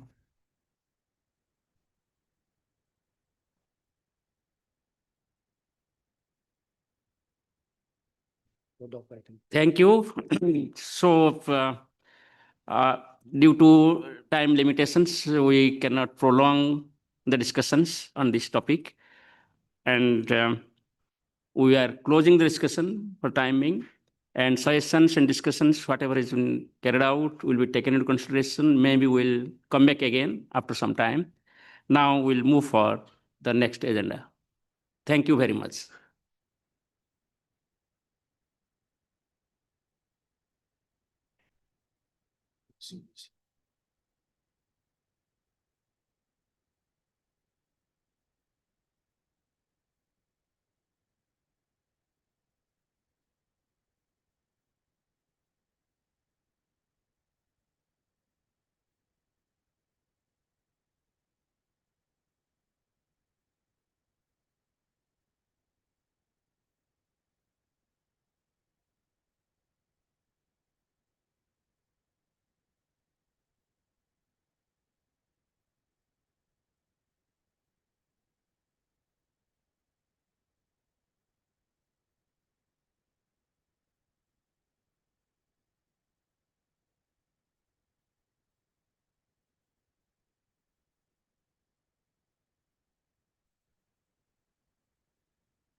مساء الخير جميعا.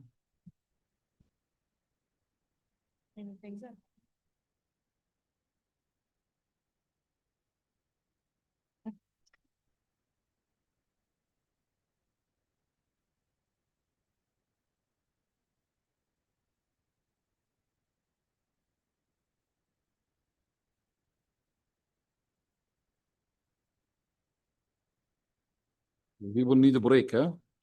No, they need a break, I think. No break. No break? Still have time. Afternoon session we have.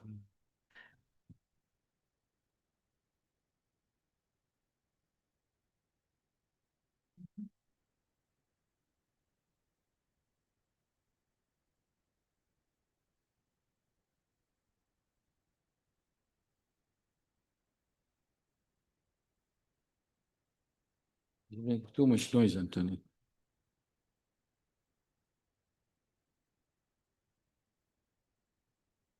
السيدات والسادة مساء الخير. نبدأ من الوثيقة رقم 4 والمتعلقة بتأثير عملية التحول الذي تم إجراؤه من قبل الأمين العام في الأمانة العامة.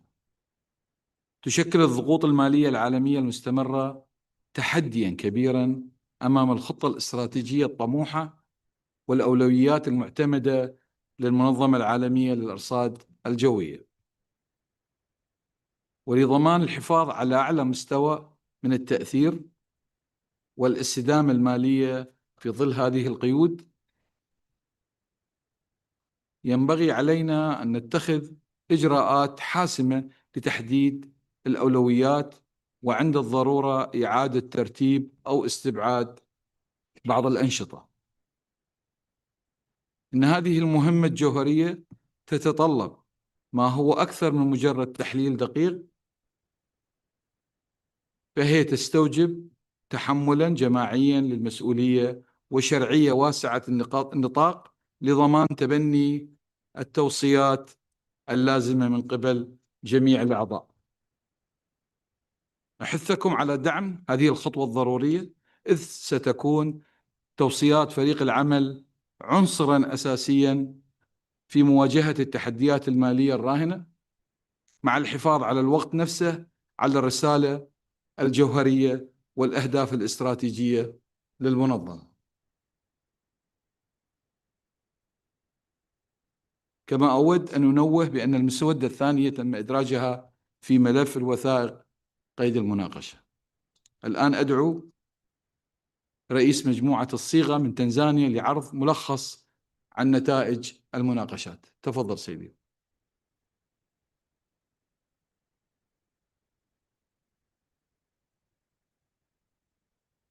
Yeah, thank you very much, Your Excellency, Mr. President. So I'll be very brief. In the interest of time, we are very much appreciative of the opportunity to contribute in this activity. And we had a very constructive discussion yesterday and today with deep deliberation on how we move forward, and particularly the recommendation to constitute some kind of task team to work on identifying the priorities you have very eloquently alluded to. So we emphasize on inclusivity, that the task team that will be established should be as inclusive as possible and ensure broader geographical representation, and not in the spirit of not leaving anyone behind. And particularly some aspect, as you will see in the screen letter, of including in the task team non-EC members. And with that, there are very carefully calibrated language, at least one non-EC members from each regional association. So it's my hope that the work that has been done by the working group will be accepted by members in this Congress. So I submit, Chair. Thank you. شكرا لك سيدي.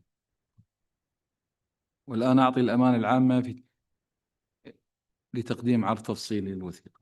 جوزفين. Thank you, Mr. President, and thank you to the chair for the explanation. So as was noted, we met yesterday and today, and I would suggest that since this document was presented yesterday already by the Secretary General, I would suggest that we go through the draft resolution in the interest of time, and that we go through those paragraphs where there have been comments or requests of modification.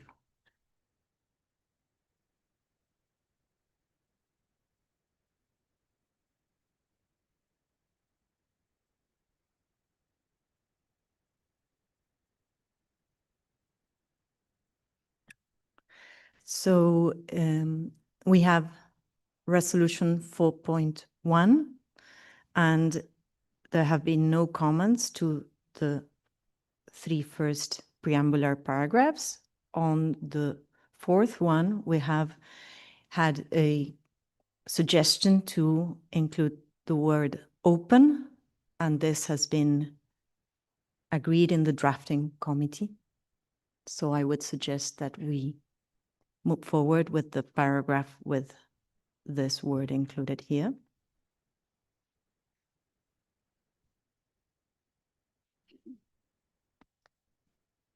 We have then a request to delete by Finland and proposals by South Africa, and I suggest that for now we park this because there are suggestions by the drafting committee that will come into this issue and that I expect will solve the issue on space weather.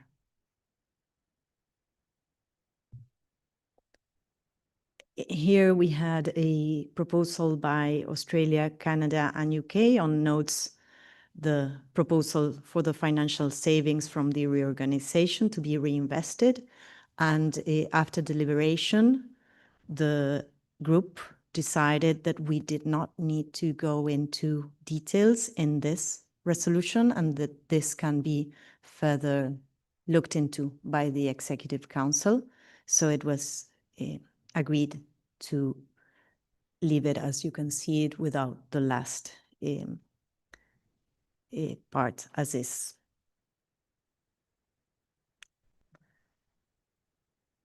The next paragraph is the paragraphs that request the establishment of the task force.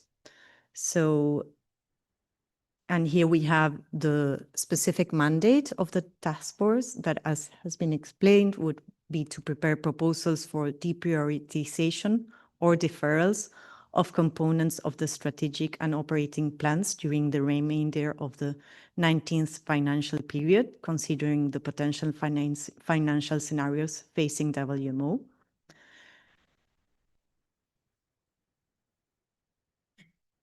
We would be further requesting, the Congress would be further requesting the Executive Council to ensure that the task force is time-bound. It focuses on the mandate of WMO, includes broad representation of members, and that it actively consults with the members through the presidents of the regional associations in formulating proposals for deprioritization or deferrals. And this is to attend to the different requests of inclusivity, of keeping to the mandate, and of having a task force that can quickly respond in the time period that is requested. The next paragraph also requests, and this is on the composition that the task force includes at least one additional member from each regional association designated by the presidents of that regional associations, in addition to members of the Executive Council. So this puts in concrete language what was requested regarding the inclusivity of non-EC members. And the next paragraph is a decision, and here's where we come back to space weather. And the rationale behind this paragraph is that since the task force will be analyzing and considering programmatic activities, the group considered that it would be appropriate to include language indicating that space weather activities will be continued within existing resources, recognizing that this and other programmatic activities will be considered by the task force. So here we would finish on the task force, and it would be for the EC to discuss and agree on the terms of reference. Following on this, we go to the last part where we are encouraging, the Congress is encouraging the Secretariat to, and then we have paragraph A, where the request is to sustain and strengthen efforts to address ongoing liquidity challenges. And there was a request to include more specific language, but the group considered that this could be replaced by making a mention to staff regulations. So instead of having the specific language, since this issue is already included in staff regulations, we are referring directly to the staff regulations. In paragraph B, there was a request to replace non-traditional donors by new development partners, and there was no objection to that. In paragraph C, there was a request to add language on independent evaluation by the Russian Federation that could not be agreed by the United States, and there was a deliberation in the group, and there was agreement on what you can see there that differs the evaluation. And the language that the group agreed is to conduct a comprehensive assessment of the results of the transformation, including lessons learned, and presented to members in due course. This language was agreed, taking into consideration the need to give time for the impact to be assessed, and also the resources that an evaluation would need, so that those resources are available for the evaluation to take place. On paragraph D, this was accepted. There was no debate, as well as the last paragraph that encourages members to make voluntary contributions in addition to their assessed contributions. And this brings us to the end of the document. شكرا جوزيف. الآن المجال مفتوح لأي تعليقات أو ملاحظات.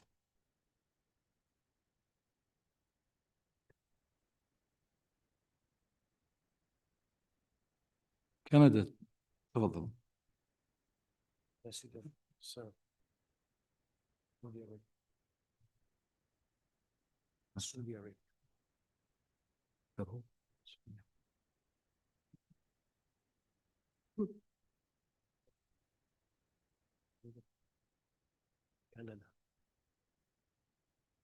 كندا تفضل. I'm sorry. Oh, there we go. Now the mic is working. Apologies. Thank you very much, Mr. Chair. I just wanted a clarification on the membership of the task force. I believe the president of the technical commissions were not mentioned as members, and I'm wondering if that's something that should be added at this time. Thank you. Josephine.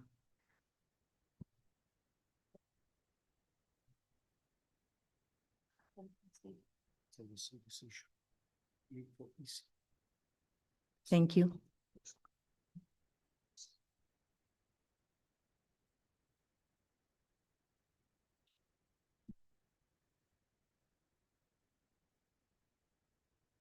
This basically the inclusion of the presidents of the regional associations is in the terms of reference that we had drafted and you saw yesterday that now would be moved for decision tomorrow by the Executive Council. But I understand your comments.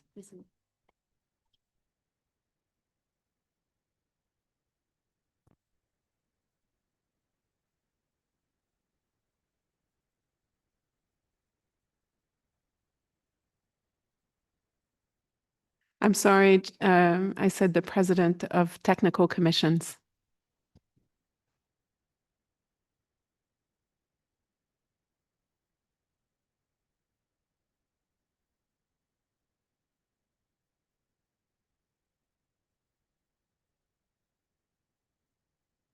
But just to clarify that the terms of reference of this task force will indeed be discussed at the Executive Council tomorrow, and you will make, the members of the council will make that decision. Thank you. If I may, I couldn't use my mic, and this was also included there, but it would be for discussion, as Stefano said, by the Executive Council.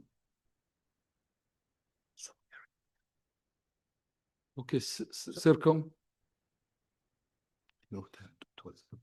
Yeah, thank you very much. I probably could have saved us about a minute there and answered the question myself, because yesterday the terms of reference that were presented in the first meeting of the Budget Committee did include the Technical Commission presidents, and obviously we don't have that as an annex on this version, so we're all blind to that. However, the also requests, there's obviously an opportunity right now to help out EC tomorrow by actually adding the fact that in addition to members of the Executive Council and the presidents of the technical commissions, we are not members of Executive Council, just to be absolutely clear to everybody in the room. We've also been tasked by the TCC with undertaking a complete review of our respective work programmes over the next 6 months. So we will have quite a lot of material to bring to the work of this task force. Thank you. Thank you. Saudi Arabia.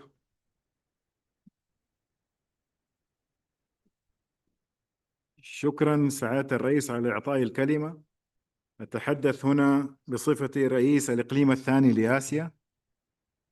بالنظر إلى الوثيقة إنف 4-1 المتعلقة بالوثيقة المعروضة أمامنا، أفهم أن الممثل الحالي للمنظمة العالمية للأرصاد الجوية في الإقليم العربي سيحال قريبا إلى التقاعد، وبعد ذلك لن يتم تمويل منصب رئيس المكتب من خلال الميزانية العادية للمنظمة. وتود أمانة المنظمة العالمية للأرصاد الجوية أن تستكشف مع الدولة المضيفة للمكتب في مملكة البحرين إمكانية توليها تمويل هذا المنصب بعد تقاعد الشاغل الحالي له. هذا ما فهمته من هذه الوثيقة إنف 4-1. وما أريد أن أوضحه أن هذا المكتب قد أثبت على مر السنوات أهميته الكبيرة وفعاليته في دعم الدول العربية وتعزيز التعاون بين المنظمة العالمية للأرصاد الجوية والمنظمات الإقليمية الرئيسية في الإقليم، مثل جامعة الدول العربية والأمانة العامة لمجلس التعاون لدول الخليج العربية. ولا شك أن الفوائد التي حققها هذا المكتب منذ إنشائه لأعضاء الإقليم العربي كثيرة ومتنوعة، ونحن ممتنون للرؤية الثاقبة التي تحلت بها المنظمة عند إنشائه.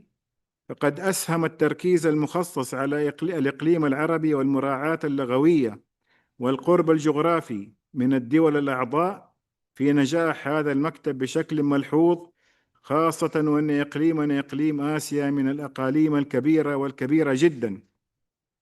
وفي ظل الوضع الراهن نحن أيضا على قناعة بأن تشغيل المكتب بواسطة موظف معار سيؤدي إلى تراجع كفاءته وفعاليته. لذلك نود أن ترى أمانة المنظمة العالمية للأرصاد الجوية أن تبقي على تمويل راتب ممثل المنظمة في الإقليم العربي ضمن الميزانية العادية، مع إمكانية الطلب من الدولة المضيفة توفير موظفين مساعدين لدعم عمل هذا المكتب وتنشيطه، ومما لا شك فيه أن رفع مكانة هذا المكتب سيسهم بشكل ملموس في تجسيد رغبة الأمين العام في تعزيز التواصل مع الدول الأعضاء وإبراز أثر المنظمة على المستوى الوطني، مع فهمنا وتقديرنا التام للأسباب المالية التي أدت إلى هذا التحول. ونحن داعمون لتوجه الأمين العام في هذا المجال، ولكن نقترح هذا الاقتراح لعله يلقى القبول. شكرا لكم.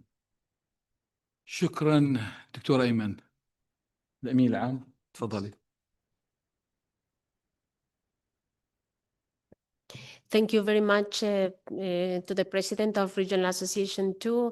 I take note of this comment, and I invite you to discuss this tomorrow during the Executive Council meeting, because this is not something that we are addressing through this document now. So I take note. I certainly appreciate and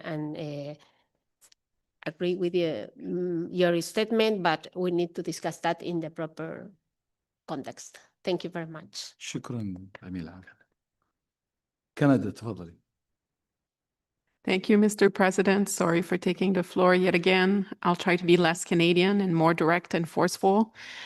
May I please request that under the also requests, we add the President of Technical Commission. So it would read in the following way: in addition to members of the Executive Council and the presidents of the technical commissions. Thank you. شكرا لك. هل في ممانعة على إضافة؟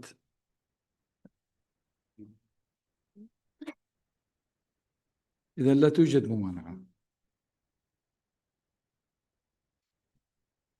إذن جوزفين.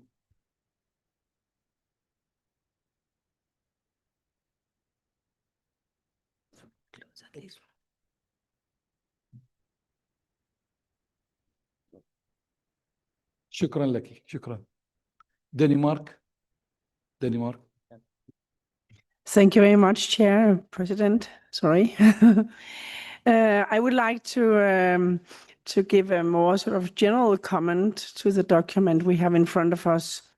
First of all, good luck tomorrow to EC to finalize what is in front of us here. I think the drafting group has done a good job, and we are close to agreement, if I understand what's going on correctly, which I think I do. The general comment I have is that I would like to thank our Secretary General for the way you have decided to tackle the difficult situation we are in. I think, first of all, I take notice of the fact that you have done what is possible within the mandate you have in order to work with the organization and the budget and the activities, and taken the responsibility we as Congress could expect from you. So I want to congratulate you with that and thank you for the approach you have taken. I want to echo the thank and the approach you have taken concerning the way forward, which is now to set up this task force and invite collaboration. And I think the drafting group has delivered good ideas how the drafting group could be a robust body, because it's definitely going to be difficult discussions. And the sort of correspondence with EC and eventually us in the Congress is a really wise way to try and solve a difficult situation. So just this very general sort of comment, which is full commitment from my side, and I think you have chosen the good way forward. So congratulations so far. شكرا لك سيدي.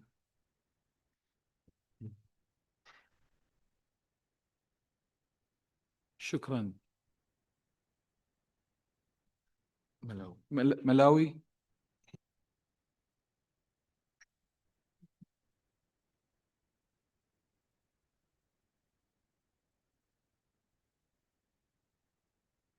Thank you, Mr. President. Mine is a comment on notes. I think a paragraph on notes. Would like to appreciate the work that has been done by the drafting team.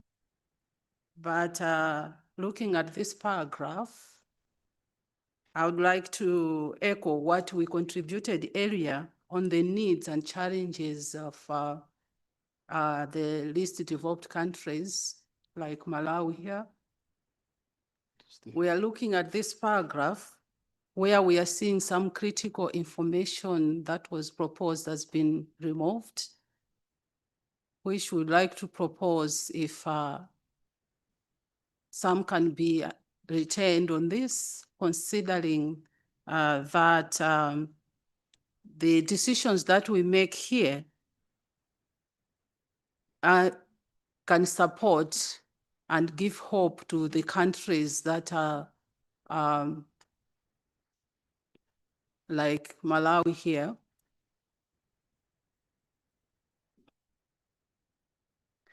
So would like to retain some of the information that was described on this. No, it's not that one.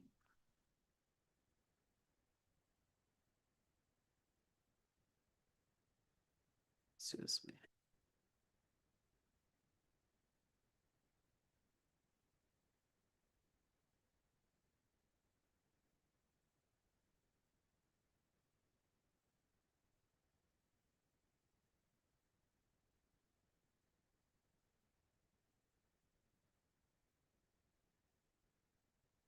Yes, we are looking at the last part of that paragraph, where I would like to see the capacity, the advancing capacity of the least developed countries being captured there.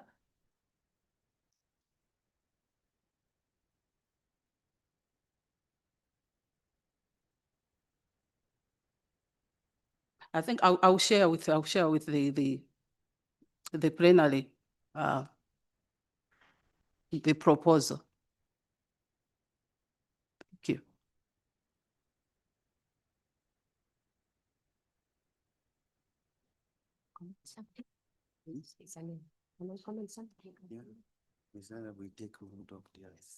Yeah. Thank you very much, Mr. President. Thank you very much, Malawi, and I fully understand your concern. But given that Australia, Canada, and UK pointed out that they note the Secretary General proposal, they know, you are not endorsing, you are noting. So digging into the language here, I don't think will make a big difference in terms of the results. And we are all looking into the results. So my recommendation, honestly, is that the specificity here is not the important thing. You are noting that we did something and that's it. And how we implement that will be the real challenge to all of us. Thank you, Mr. President. Thank you. شكرا الأمين العام. شكرا ملاوي. Pakistan.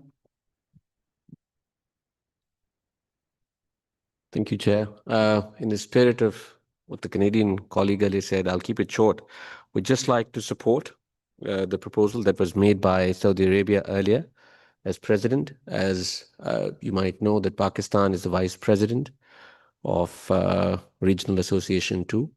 And we thank you very much, Madam Secretary General, for your indulgence in this matter. And we look forward to the discussions tomorrow. Thank you. شكرا لك سيدي. ألمانيا.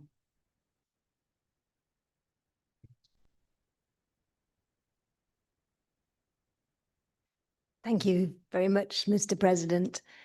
I would like to echo the comments of my Danish colleague. As always, she expresses them much more eloquently than I would ever do, but we have great confidence in our Secretary General and in the work she is doing. But I did actually ask for the floor, and those of you, for a little light relief, who knew me during the reform period could probably forecast what I will now say. Could we add 2 further requests after the presidents of the technical commissions and the chair of the research board? Thank you.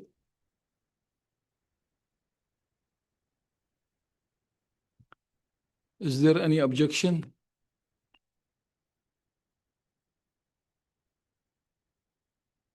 No, so we can add. It's okay. I think, yeah. Uruguay. Gracias, señor presidente. Bueno, Alemania me ganó de mano, de acuerdo con lo propuesto por Canadá y Alemania de incluir el Research Board en este Task Force. Gracias.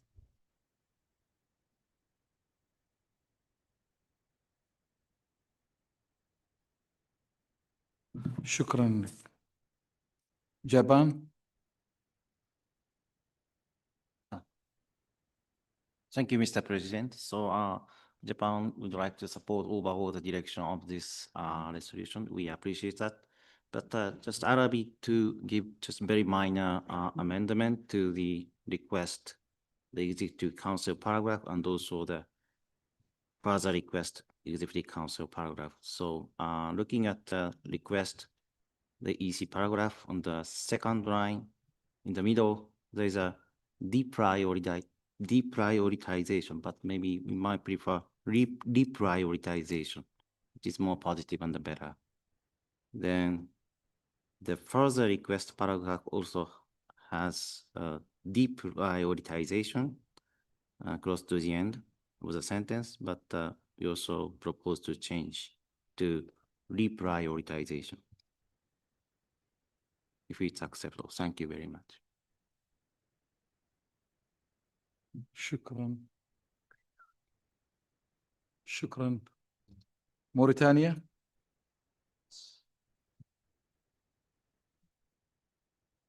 Mauritania. No.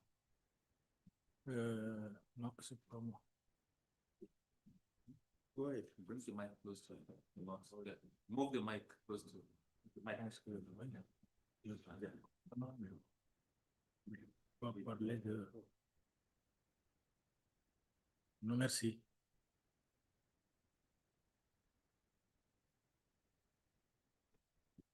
UK. Thank you, Mr. President, and thank you, Secretary General, for these very pragmatic proposals. I just wanted to come back on a couple of the points that have been raised, particularly the most recent one by Japan.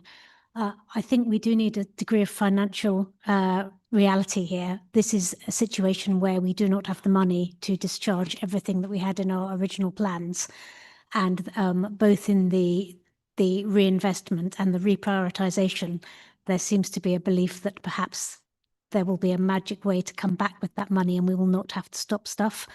I want to encourage some realism from Congress that this subgroup is going to have to make decisions to stop things, whether that's space weather or something else. And personally, I would stick with the deprioritization, although I will not block the adoption of the document, but just to recognize that we have hard decisions to make and things we want to do, we will not be able to do with the money we have available. Thank you. شكرا.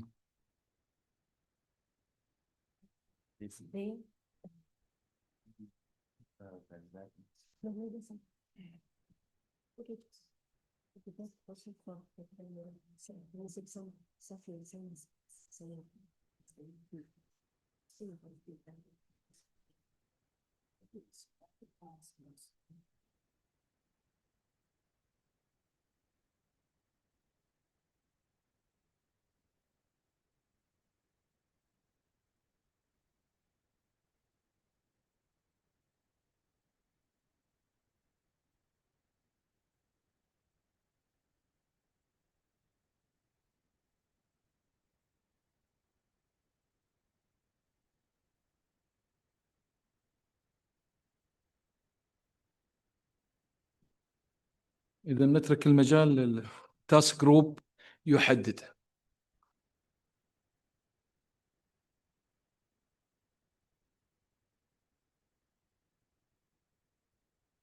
أخيرا فنلند. Thank you, Mr. President. I would just like to a little bit respond to what my colleague from UK, Penny, said. There are also various ways to keep certain things alive here. We don't need to have the best expertise at the Secretariat. In many cases, we have the best expertise at the member countries, like in case of space weather. But the Secretariat could facilitate meetings, for example, where we promote the issues. So we can seek for cheaper ways to run the business instead of stopping certain activities. Thank you. شكرا.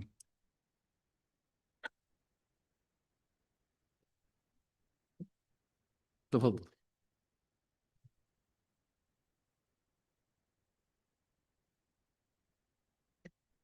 Thank you, Mr. President. I think the word was chosen carefully, deprioritization, which shows a circumstance where specific task or activity, the agency of it is deferred or delayed. So reprioritization will mean a different thing. It's not a positive circumstance. The occasion is arising from a negative point of view. So it's something that will not happen. It's not reprioritizing it or bringing something forward. So I think that word has to be maintained. It goes with a negative situation.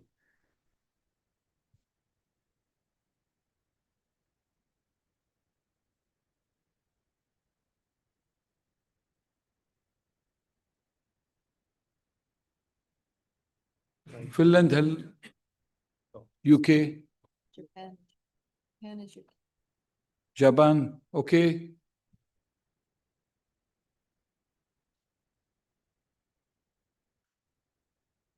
Thank you, Mr. President. We basically still would like to, prefer the reprioritization, which is more, broader meaning. Like we can, of course, deprioritization includes a deprioritization, because always priority is just a comparison of one with another. So it's not the, it's, I think that it's aligned with the what's mentioned by the UK delegation. So I think, but still, it gives us more flexibility. So شكرا لك.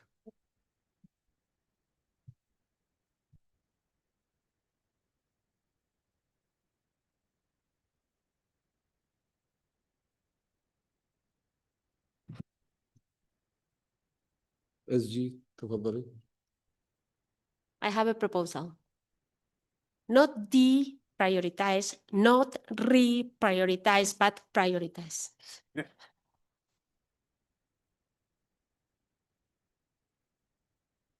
Japan okay. Okay. UK فنلند okay. Penny where's okay. Okay إذن بهذا هل نعتمد مسودة مشروع القرار 4-1-4؟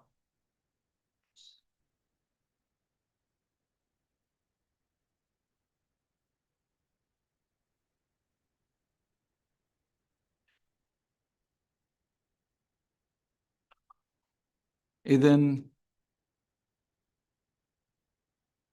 ملاوي تفضلي.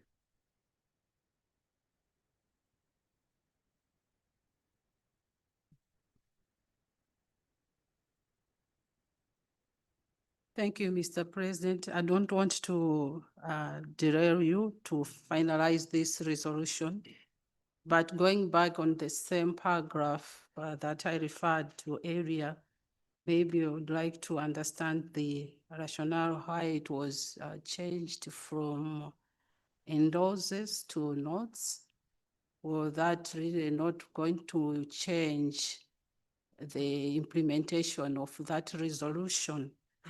Otherwise, would love to remain it to endorse this. Thank you. شكرا لك.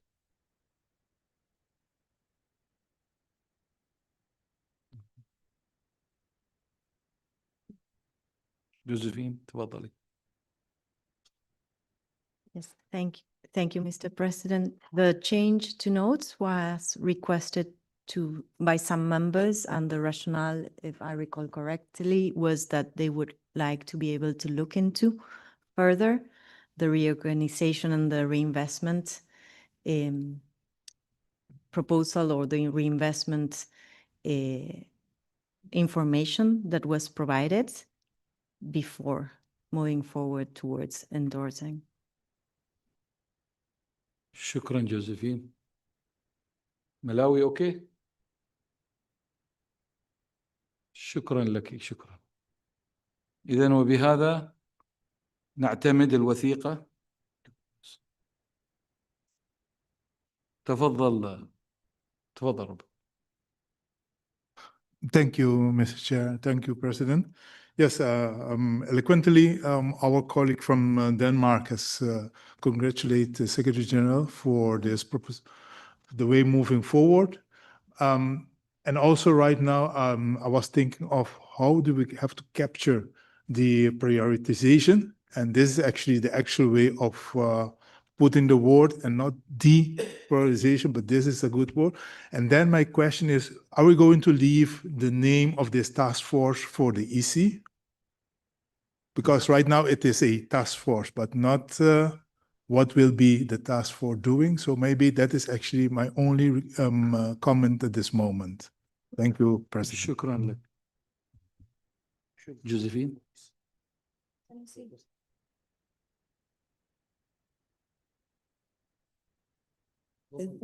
Thank you. Thank you, Mr. President. I would suggest that we leave it to EC because the terms of reference will be drafted by EC, so it can be part of that discussion. شكرا جوزيفين. إذن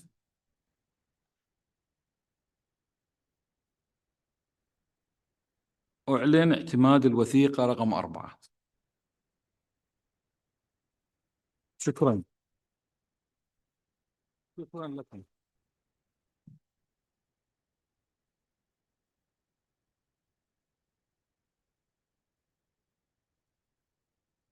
والآن أترك المجال لاستيفانو لتكملة جدولنا.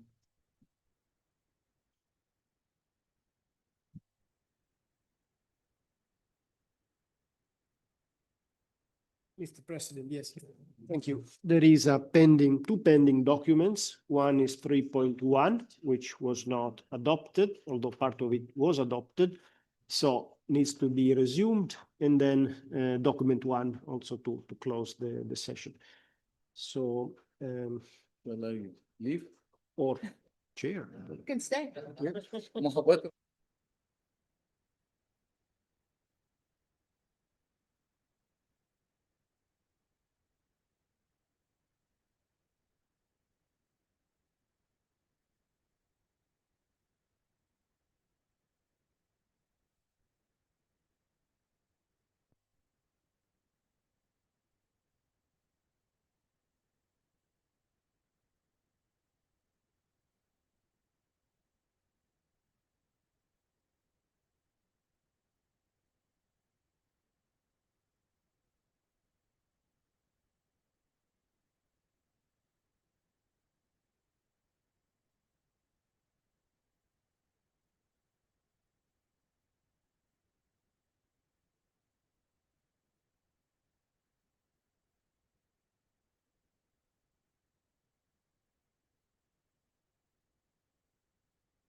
welcome back to the discussion on elections and appointments, 3.1. Now I request Mr. Daniel to take the floor, please.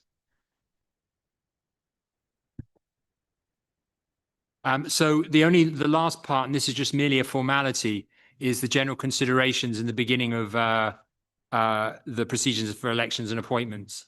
And I don't know if you can bring that up. So essentially, everything has essentially been approved except paragraph 8 of the document. So I need essentially your approval for that, for this section, which will be the final section that approves the changes, which have been substantial. And I do feel we haven't had a big enough round of applause for you guys actually achieving this. So I do feel that if you do adopt this, I would request that you do a big round of applause, because this is a substantive change to our rules. So with that, I pass you back to the president, to the chair. Want to do the applause? No, you have to approve it. Any.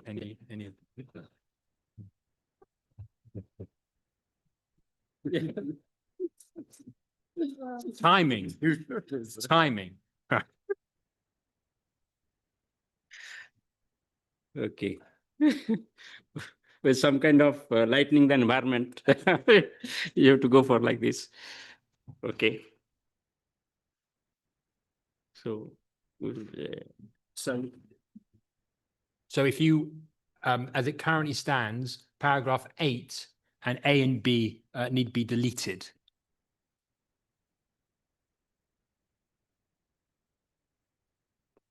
Now, we haven't had the opportunity to discuss the hydrological advisors, but there doesn't seem to be any change. So I don't necessarily want to open the discussion, but there is that last part that remains, which is in the recommendations.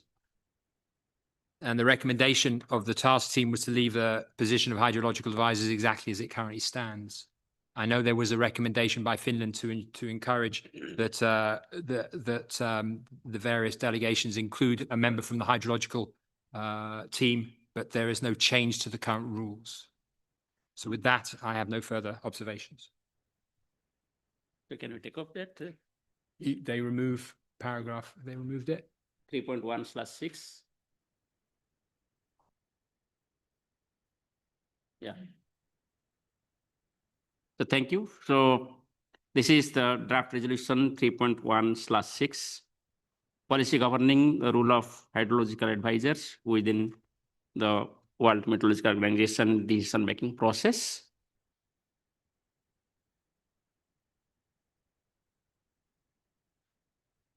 So you can go to the beginning, recalling resolution 61. Serial number 2, resolution 7.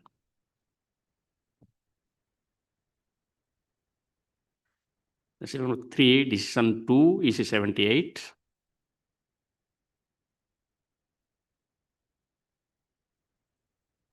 Having considered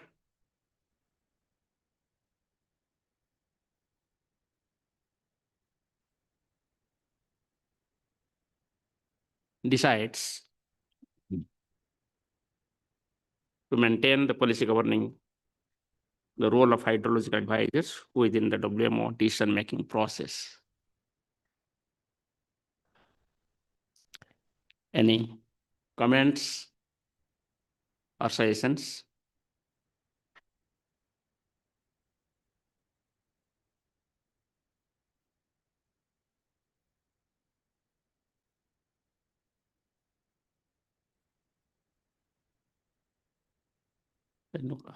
So there is no comment.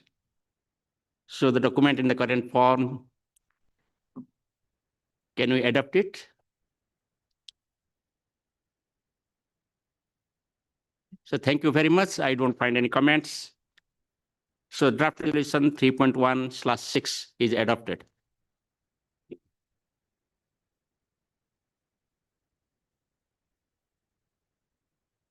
And then we just need to approve the general considerations. The document. Yeah, the document. Yeah, exactly. Yeah, so you just.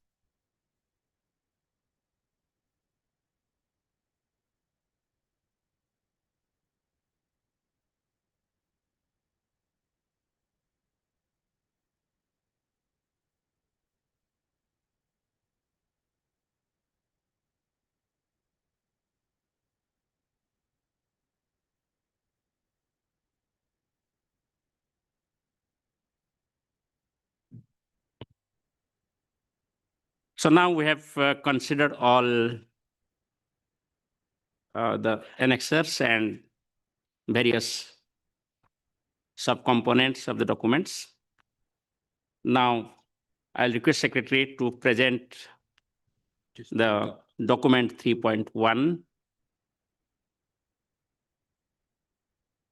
That is General Legal Policy and Regulatory Matters, Election and Appointment Procedures, including Code of Conduct. So we have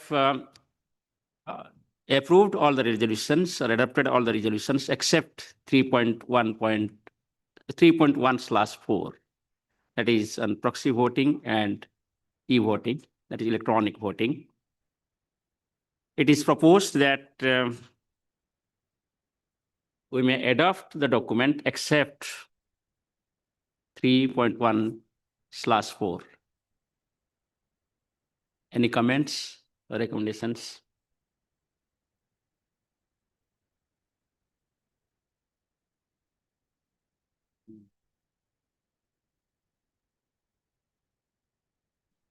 I don't find any comments or suggestions further. So can we adopt the document 3.1 except 3.1/4? Yeah, anyone? United States.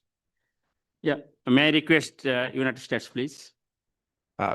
Thank you, Chair. Just for clarity, could we see on screen what we're approving? Thank you.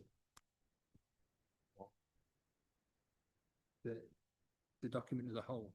Yeah, accept two resolutions. You need to accept two resolutions. So it's if they show them the beginning part, it's the document. You need to strike. Yeah. You have to go to the. You go right to the top of. If you go right to the top of the document, it's under general considerations. So it's all these paragraphs, and the ones that will be struck off are the ones under paragraph 8. So if you keep scrolling down, not, fairly, because you've probably seen, you've probably seen all this, but.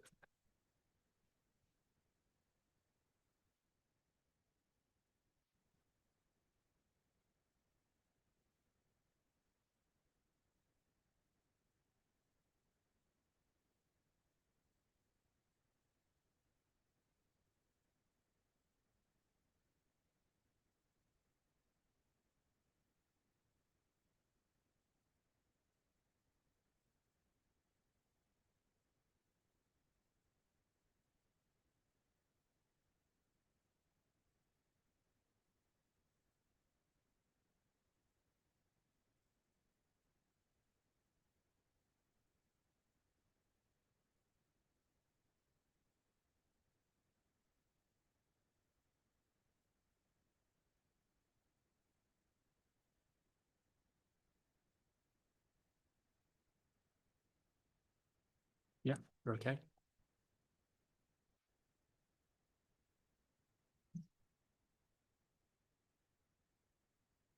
We're okay. We're good. Okay, so thank you very much. Any other comments?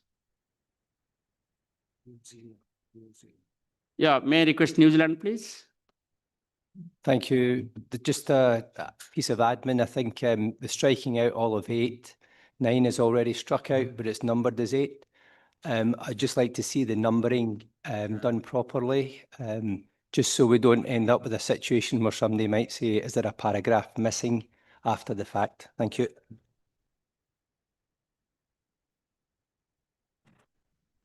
Thank you.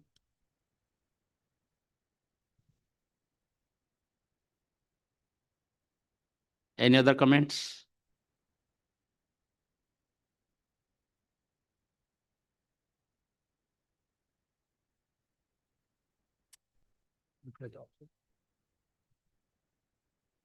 So thank you. I think there is no further comment. Can we adopt it? Thank you. So document 3.1 is adopted.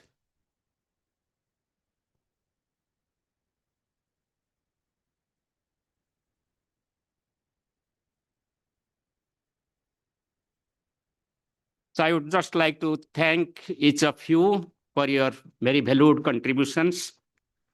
And I also thank Secretariat, the task force members, and all the members of the Congress. So thank you very much.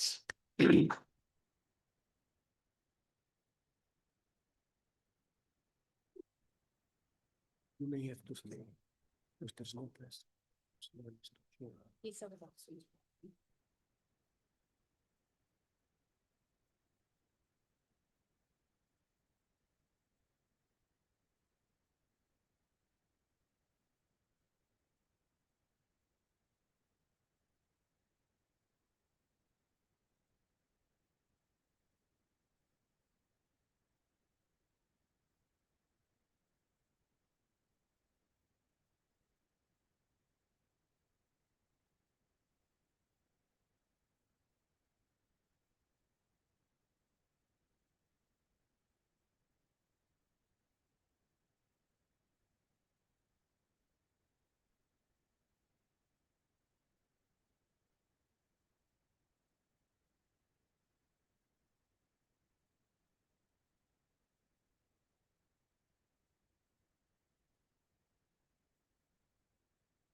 اوكي انتوني.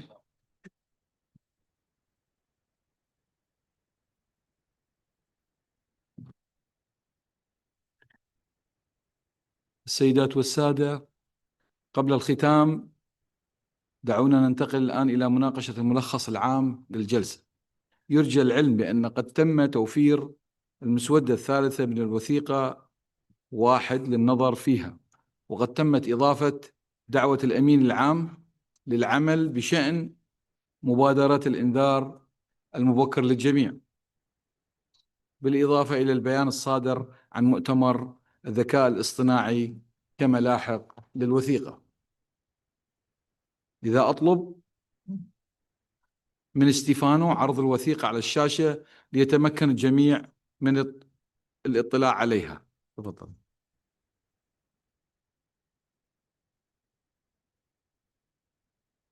Thank you, Mr. President. So at the end of the session, Congress adopts what is called the general summary. We contain a succinct series of procedural decisions. So here you can see the first paragraph concerns the opening, and it has been underlined that this Congress coincided with the 75th anniversary and highlighted the role of WMO to ensure international cooperation towards protecting lives and property from natural hydrometeorological hazards. Then we see listed here the different sessional bodies that were established by Congress. So we had a credentials committee, we had a coordination committee, and then scrolling down, we had other bodies, drafting committees on the technical regulations, on the youth action plan, on the procedure for elections and appointments, and finally, an informal group on the process and mechanism to advise the governing bodies on the deprioritization or perhaps prioritization now of component of strategic and operational plan. Then there were a number of procedural decisions concerning the work program. And then Congress also took note of the report of the Credentials Committee. 116 members had credentials in order. Paragraph 5 relates to the number of resolutions adopted. This is normally done after, once they are renumbered. As mentioned at the beginning of the session, Congress was also invited to confirm adjustments made by the Executive Council to the terms of reference of the different bodies reporting to it, including the Research Board, in line with the unified rules of procedure. So this is also for confirmation by Congress. Congress also took note of three important events: the high-level events on early warning for all, and the call for action for the Secretary General, which will be provided in Appendix 4 to this general summary. Likewise, they took note of the intervention of the AI panel for weather forecasting, and Appendix 5 will contain the conference statement from the Abu Dhabi AI conference. Also, Congress was honored to welcome the United Nations Secretary General Antonio Guterres and took note of the interactive dialogue which was organized with him yesterday. Finally, I believe we had it slightly before. We just adopted document 3.1 without two draft resolutions being not accepted. These resolutions were proposed by the Executive Council, and therefore it would appear natural to note that these resolutions were not accepted because they were indeed prepared and recommended by the Executive Council. So this for the records that this was discussed indeed. So, Mr. President, this concludes my presentation. Thank you very much. شكرا ستيفانو. وأيضا لم نستطيع أو نتمكن من أخذ صورة جماعية نظرا للأجواء الجوية الماطرة.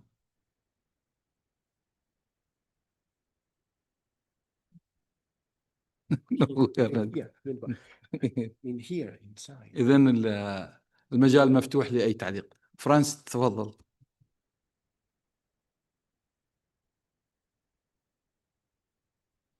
Merci, Monsieur le Président.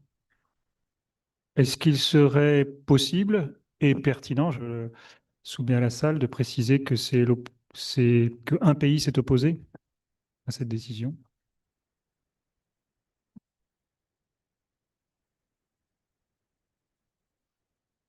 شكرا لك.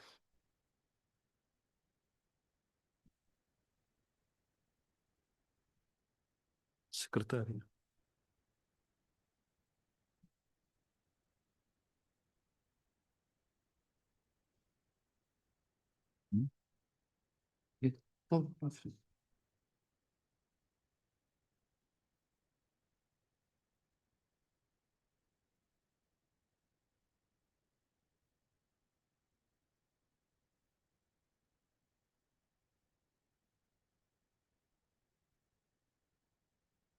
تفضل الأمين العام، تفضل.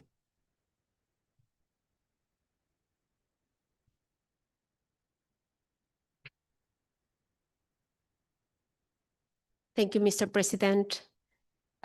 My proposal to the Congress is that in order to represent the spirit that we had in this room during all the discussions, we should not include or change this text any further.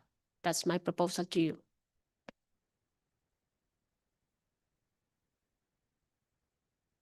فرنسا تفضل.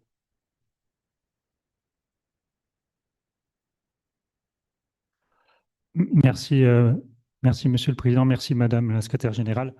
J'ai une autre petite demande. Peut-être que je me trompe, excusez-moi, je vous prie de me corriger si c'est le cas, mais il me semble que dans le texte, il n'était pas précisé spécifiquement electronic voting, mais plutôt le vote autrement qu'en personne par papier. Le vote autre que en personne par bulletin papier. Il me semble que c'était ça la terminologie. Si c'est le cas, si c'est bien le cas, ce serait utile de la changer ici.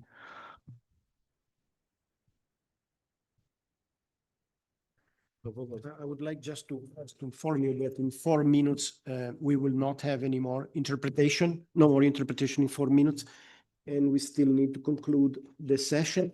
So we are in your hands, but how does it change in the sense perhaps the test is clear enough, or perhaps it can be removed completely, that paragraph to no. Can we leave it like this?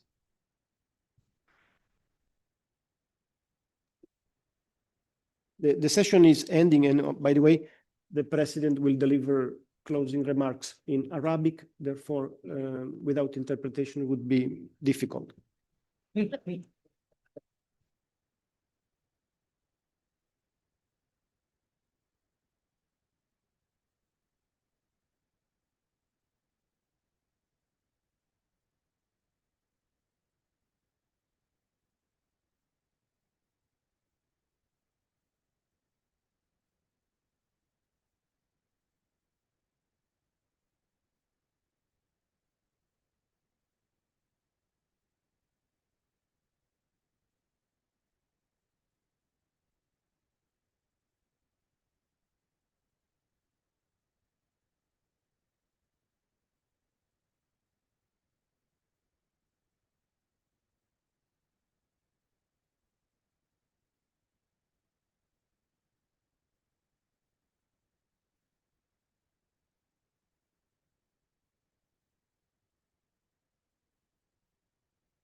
France, okay?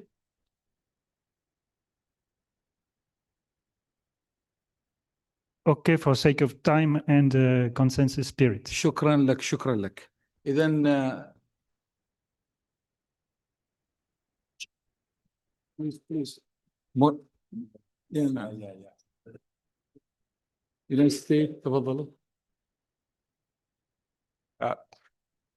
Thank you, Mr. President. Apologies for taking the floor. I realize we're down to about 1 minute left, but earlier this afternoon, the United States did request including an explanation of our position regarding the youth action plan in the report, and we would still like to include that. We can share some text, but recognize we're up against a tight deadline now. شكرا لك. نعم نعم. موريتانيا أخيرا، موريتانيا 10 ثواني. موريتانيا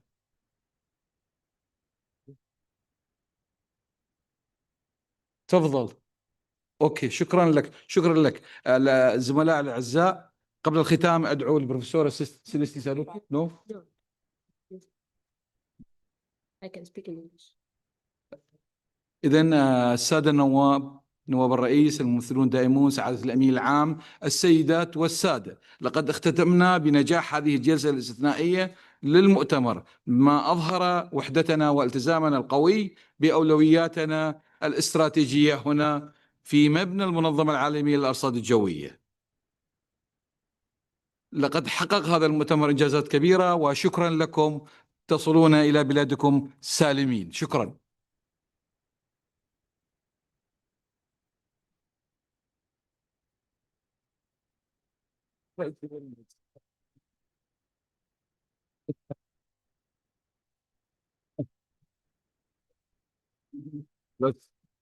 Let's thank those people, you know, my